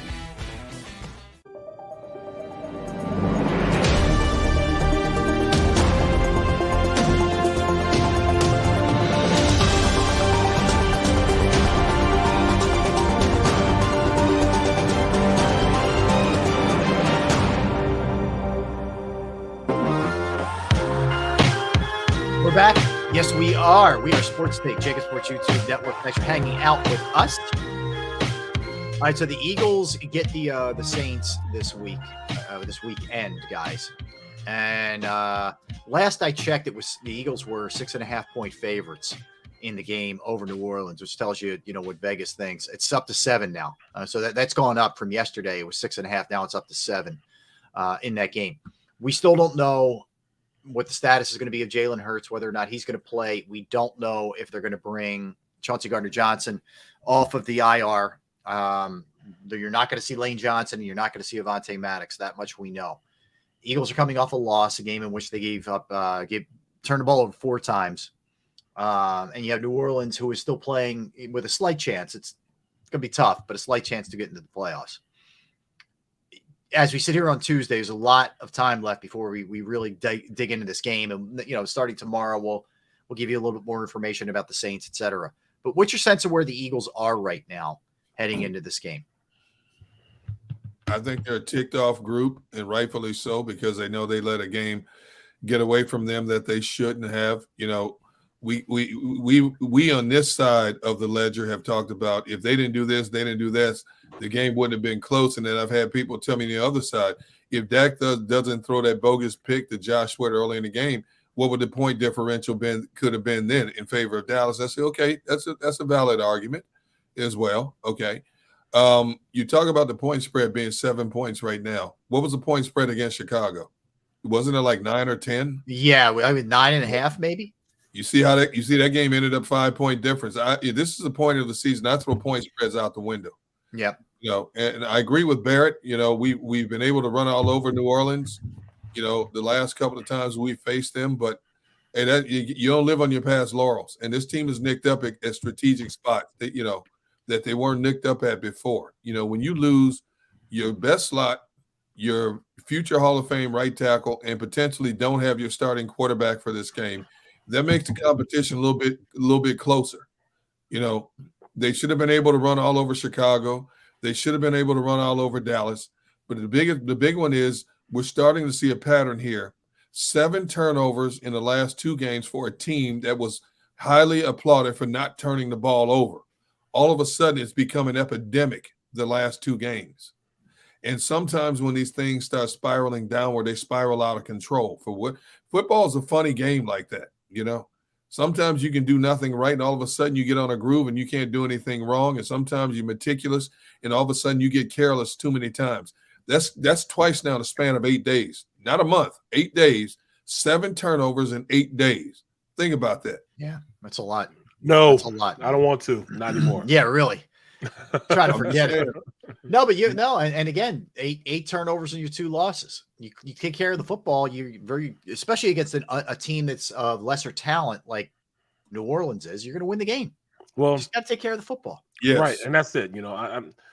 This is still the best team in the NFL, even with the players that they have out. Well, when Jalen Hurts comes back, put it like that. I still think they're talented enough to go ahead and clinch it this week with the Saints. They'll beat the Saints. But just looking forward, the amount of injuries they have, this team is going to be very skittish from this point on. Very, very skittish. They're not going to want to play anybody worth their salt. He's going to be like, yeah, we'll save you for the playoffs. I agree. But I think this team is mature enough to do that, even though they haven't been acting mature the past 2 weeks. Too many mistakes have been made. Too many assignment busts have been made. They got to get this stuff together, bro. They really got to sit back, focus on the things that got them to this 13-2 record. It's not hard, man. Lapse of concentration or what's bothering me the most. That's what's happening. They're there to make plays. They're just not making the plays, and that comes with focusing on getting the job done. I guess maybe back to basics. the concentration stuff has finally caught up to them. It's been the whole year where they were so super laser focused. Maybe it just caught up to them a little bit, and maybe that's Yep. That's what Sunday.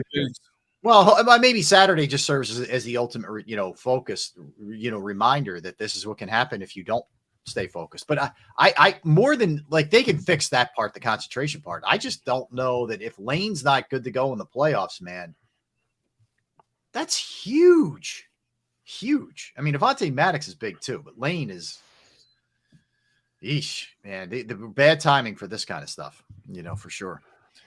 This is one of those games where they've got this. They'll be hyper focused this game. They'll be crossing all T's, dotting all I's. You'll see a much different team than you saw the last 2 weeks. Actually, they'll be concentrating on the little things, which help them with the bigger things. Yeah, they'll be so hyper focused on getting the job done. That'll get done this time. We thought the same thing going into the Dallas game because of the magnitude of the game, national TV, Christmas Eve, what's at stake. And to me, it was worse than the Chicago game, to be honest. Oh, yeah. It was worse instead of better. To be honest. I said this on my post-game show. I said Dallas wanted it more than we did. I think they did want it more than we did. And people are like, oh, what are you talking about? You don't know what you're talking about. I say there were a couple of individual plays which made me think that on those plays, Dallas wanted it more. Like them Deboing the ball from on Quez. I mean, their safeties wanted it more than Quez wanted to catch the ball. And twice. Yeah, so I mean that's just them wanting it more. The lack of focus with Miles Sanders fumbling that ball. That's something that's just focus right there. That's just not paying attention because nobody hit it. Nobody knocked it out. He's trying to switch it over and just lost it. That's a lack of focus. I hear you. The 3rd and 30 play. Play the play the way it's supposed to be played. You know what I'm saying? Josiah Scott, get your ass back. You got to be the deepest player. Yeah. They were playing, they say it's cover 2, but the way it was schemed out, it was going to be 3 high safeties in their dime package. That way he had help that's why Slay had help over the top, which is why he played underneath on the play. But there was nobody coming into his zone to force him to come down. Right. So he should have been running with him a little harder than he was. Understand he's looking in the backfield. He's looking to see if anybody comes in the zone so he can come down and make a play in front of him. But you have a veteran receiver out there, a guy that's all he's done is run, go routes his entire career, fast enough to still do it. And they couldn't make a play on 3rd. And you could have bought me with a wooden nickel, brother. We could make this thing happen, man. Barry, for a team that their objective is never give up big plays. Right. You give a 3rd and 30 up. It's crazy. I want to throw up, man. And then we're trying to get the ball back down the field. and Miles just totally just dropped the ball. Yeah. What kind of stuff? How does that happen? I don't know. I really hope he's not in his own head right now, because it's been 2 weeks and he hadn't done it all year. That's why I said earlier I'd get him the ball early, man, and just try and get him right again. It is something to watch closely because it's happening back-to-back weeks. There's a lot of little telltale signs that we have to watch closely this Sunday. Ball security, Miles Sanders. You know, he had 4 fumbles last year. All of a sudden now he has 2 in 2 games when he didn't have any all year long leading up to this point. And I don't know if it goes along the lines of what Bear was saying, this team is just thinking they can walk out on the field and blow people out. I don't know if the little things are catching up to them, because again, another thing, this team was relatively healthy all year compared to the opponents. Now they're being hit in key spots. Yep. You know, as deep as this team is in terms of depth, the frontline talent you're losing is significant. From C.J. Gardner-Johnson to Avante to now Lane and temporarily Jalen. Those are spots that you just don't, as deep as they are, you just don't plug in a sub and expect the same results. Yeah. I don't care who you put at that right tackle, whether it's Driscoll, Mailata. I don't care. There's still a drop-off from Lane Johnson. Yeah, no question. There's no other tackle in the game who's not giving up a sack in almost 2 years. Now his stats are incredible. I mean, we were talking about what it is just from a team perspective, but yeah, I mean, you're right, Derek. What has been 28 games or whatever? It's been crazy, man. Yeah, and the other thing is Dallas capitalized. Dallas scored 20 off of those turnovers. Yes, they did. They did. Pounced every time. Half of their points off turnover. Yeah. Short field, man. That's what you do. You stick the dagger in. Or you make a mistake, we're going to capitalize on the mistake. Yeah, right?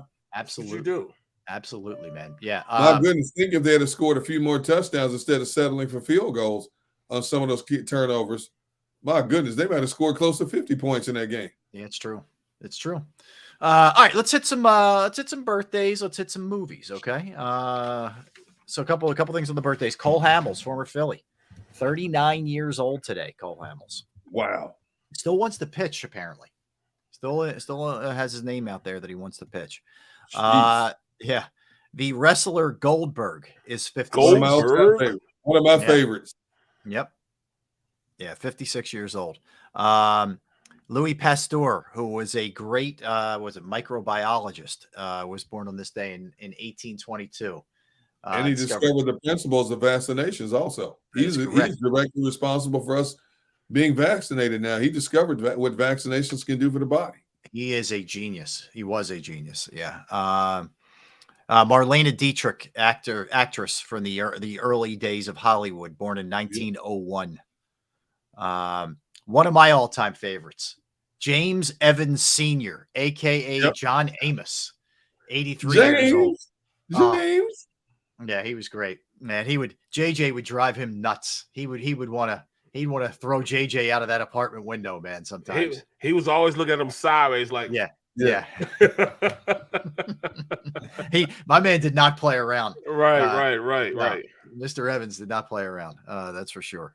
Emily DeRaven is 41 years old. She's been in a lot of stuff, including Lost, which is a very underrated series for me. Nick Chubb is 27 years old today. Phenomenal running back for the Browns. Matsuoka, actor, is 48 years old. Bill Self, Kansas basketball coach. His birthday is today. I think he's 60 today. Carson Palmer, former Heisman Trophy winner, 43 years young today. Like I said, there wasn't a ton of these, so if you guys have a couple, feel free to throw them in there. That's all I got as far as noteworthy people. You have Savannah Guthrie, the news journalist. Yep. And she's NBC. 51. Yep. She's 51. Right. Eva LaRue, who played on one of my all-time favorite shows, CSI Miami. Yep. Oh, she was good on that. Yeah, I can't believe she's 56. Brunette, right? The brunette. Yep. Yeah. She was very good on that. Oh, Rob said that with a straight face. I'm proud of you. That wasn't even I was just giving her. She was good on the show. I wasn't even you guys. And I am a fan, by the way. She's strong. Jamal Charles, 36. Oh, Jamal, man. Excellent career. Former NHL player Patrick Sharp, 41. Former Flyer. And the girl who played the eldest Von Trapp daughter, Charmian Carr, on the Sound of Music. She played she died in 2016. Yeah, but her birthday is today also. Okay. Who was that? Her Charmian Carr. She played. You ever watch the movie Sound of Music? Yeah. Okay, remember the oldest daughter? Yep. Who was that's her. Okay. Yeah. What about you have any? Yeah, China the wrestler. Remember China? Oh, Right. Kevin Ollie turned 50. Kevin Ollie, former Sixer. Okay. Former Sixer, yep. Fred Hammond, gospel singer. Oh, I love Fred Hammond. Yes. Love Fred Hammond. You guys already said Thomas Randall. What's his name? Heather O'Rourke. Remember, she was the little girl on what was the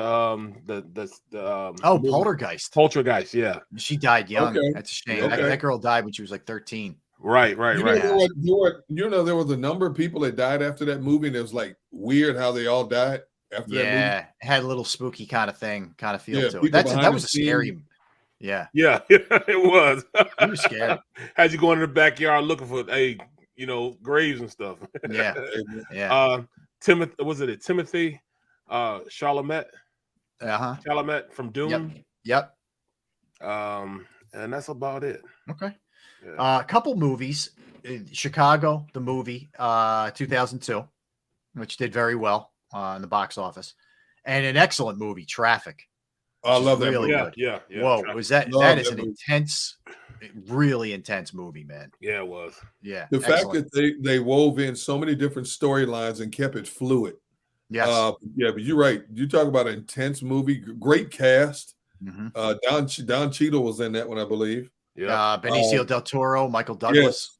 Yes. Yeah, great Yes. cast. I like that they showed how drugs affect everybody, not just one whatever class of people, whatever people think, but it's everybody. It affects everybody. Racism, everything in that movie. It was really well. If you haven't seen it, I would tell you, just go check it out. It's heavy stuff, but it's good. It's really good. So that's it for the movies and the birthdays. But so this upcoming week is an interesting one for the Eagles because they have to dance sort of the injury sort of side of the fence versus they got to win this game, and you don't want this to come down to that Giants game as we talked about a little bit earlier. And the real difficult decision I think that's got to be made is going to be Jalen Hurts. And we know I think it's hard for the Eagles in this sense. And I'm sure they're going to work him out and go and put him through the paces and all that. But if he was trying to get at it last week, he's going to go hard to play this week, especially coming off a loss. Yeah. It's going to be hard this week to tell your franchise quarterback another week that, hey, dude, you're not ready yet. I think that's going to be a very difficult thing for this organization. Absolutely, it's going to be hard. You're asking a guy who could potentially be the cog to go ahead and wrap this thing up, not to play. And people are, Jalen can't dictate what he wants to play, if he wants to play or not. Yes, he can.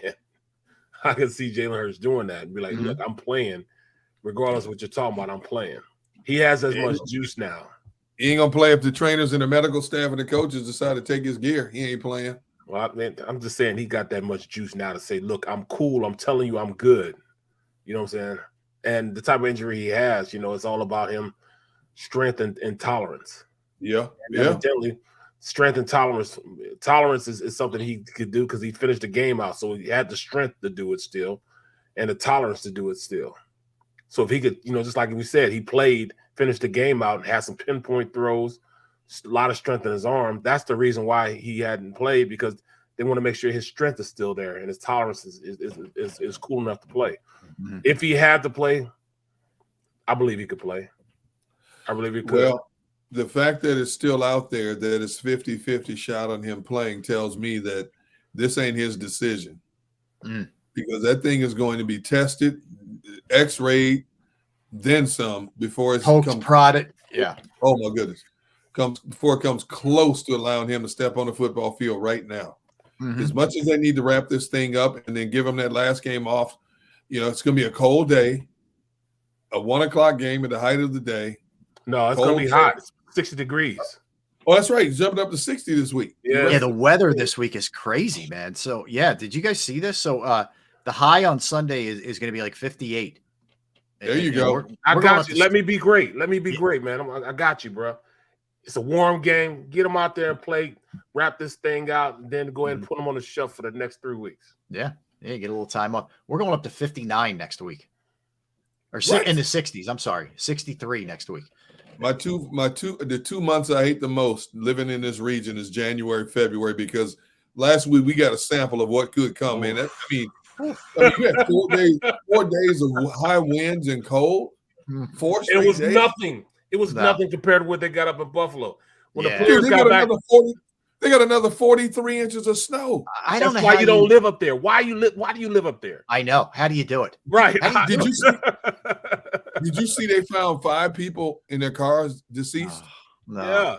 Frozen. 5 people froze in their cars, dude. Froze. Yeah. They were froze. Yeah, That's I'm crazy, good. bro. Right. Good. Why do you want to live in that? Why do you want to live in an area where these guys? I mean, I can see if you're getting paid by playing for the Bills, but these guys, they got off the plane, got to their cars, and literally had to take a shovel and dig their cars out of 8 foot of snow or 6 foot of snow. Yeah. You just had 82 inches a month ago. Now you got 43 more on top of that. Think about you said like you mad at me, Digo. I ain't doing. Well, even places like Minnesota, like the appeal is, you don't need to walk downtown. We just have tunnels. Like, oh, great. It's that miserable. Yeah, no thanks. And our friend Derek Boyko lives up there. He's the head of the communications for the Bills. I'm like, man, let me tell you something. I would be one and done in that city. I'd be gone. That's his hometown too. All right, so a lot of fun today. Jaws is hometown. Yeah, it's Jaws hometown. Jaws too. Yeah, Jaws too. Absolutely. So we're back at it tomorrow, guys. Same time, 12 to 3. Want to thank Xander Krause, produced the program. All you guys in the chat section, you guys are the best. Everybody streaming, everybody listening. Tell a friend, pass the word down the line, and we'll keep rolling. Tomorrow we do 3 hours of power as well. All right, don't go anywhere. You got the National Football Show with Dan Cilio coming up. That'll do it for us. For Barrett Brooks, for Derek Gunn, I'm Rob Ellis. We will see you tomorrow, same time. Thanks for hanging out with us. Post-game show with Seth Joyner. I knew that they had a running game. Derek Gunn. He has put in the effort. Devin Caney. Had we not won the Super Bowl, what would we be saying? And Mike Missinelli. Well, you know who Philly is. Post-game, now streaming on the 6ABC family of apps.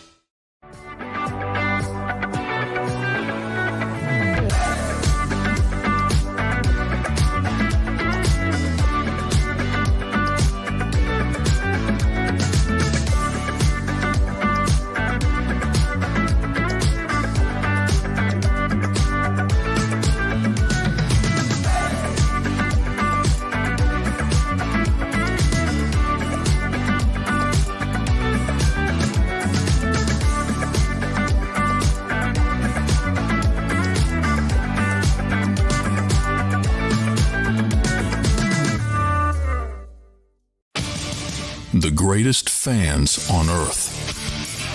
It's a bold statement, but would you expect anything less from Philadelphia? 58 years of heartache creates a toughness, a grit, a resolve not found in most. Sure, our prayers were answered, but now that we've had a taste, we're looking for more. Pondley Hockey, official partner of the Philadelphia Eagles. Number 1, Jeff D'Ambrosio. Destination Downingtown is rolling back prices for December to remember. For a limited time, you can own, not lease, brand new 2023 Jeep Wranglers for only $30,995 or $339 per month. New Rams starting at only $30,995 or new Ram 1500 Bighorn Crew Cabs $189 per month. Zero down can deliver. Get the price you want, the selection you need, and the VIP treatment you deserve. Jeff D'Ambrosio, Destination Downingtown, Big Finish Sales Event. Did you know taxes could be your biggest expense during retirement? Are most of your assets in tax-deferred accounts like IRAs and 401ks? Taxes are historically low today, but we're facing significant headwinds in the future. Do you have a plan? The Thrive Financial team has more than 100 years of experience helping people across the Delaware Valley with forward-looking tax planning. Learn how to shift your money from forever tax to no or low tax accounts.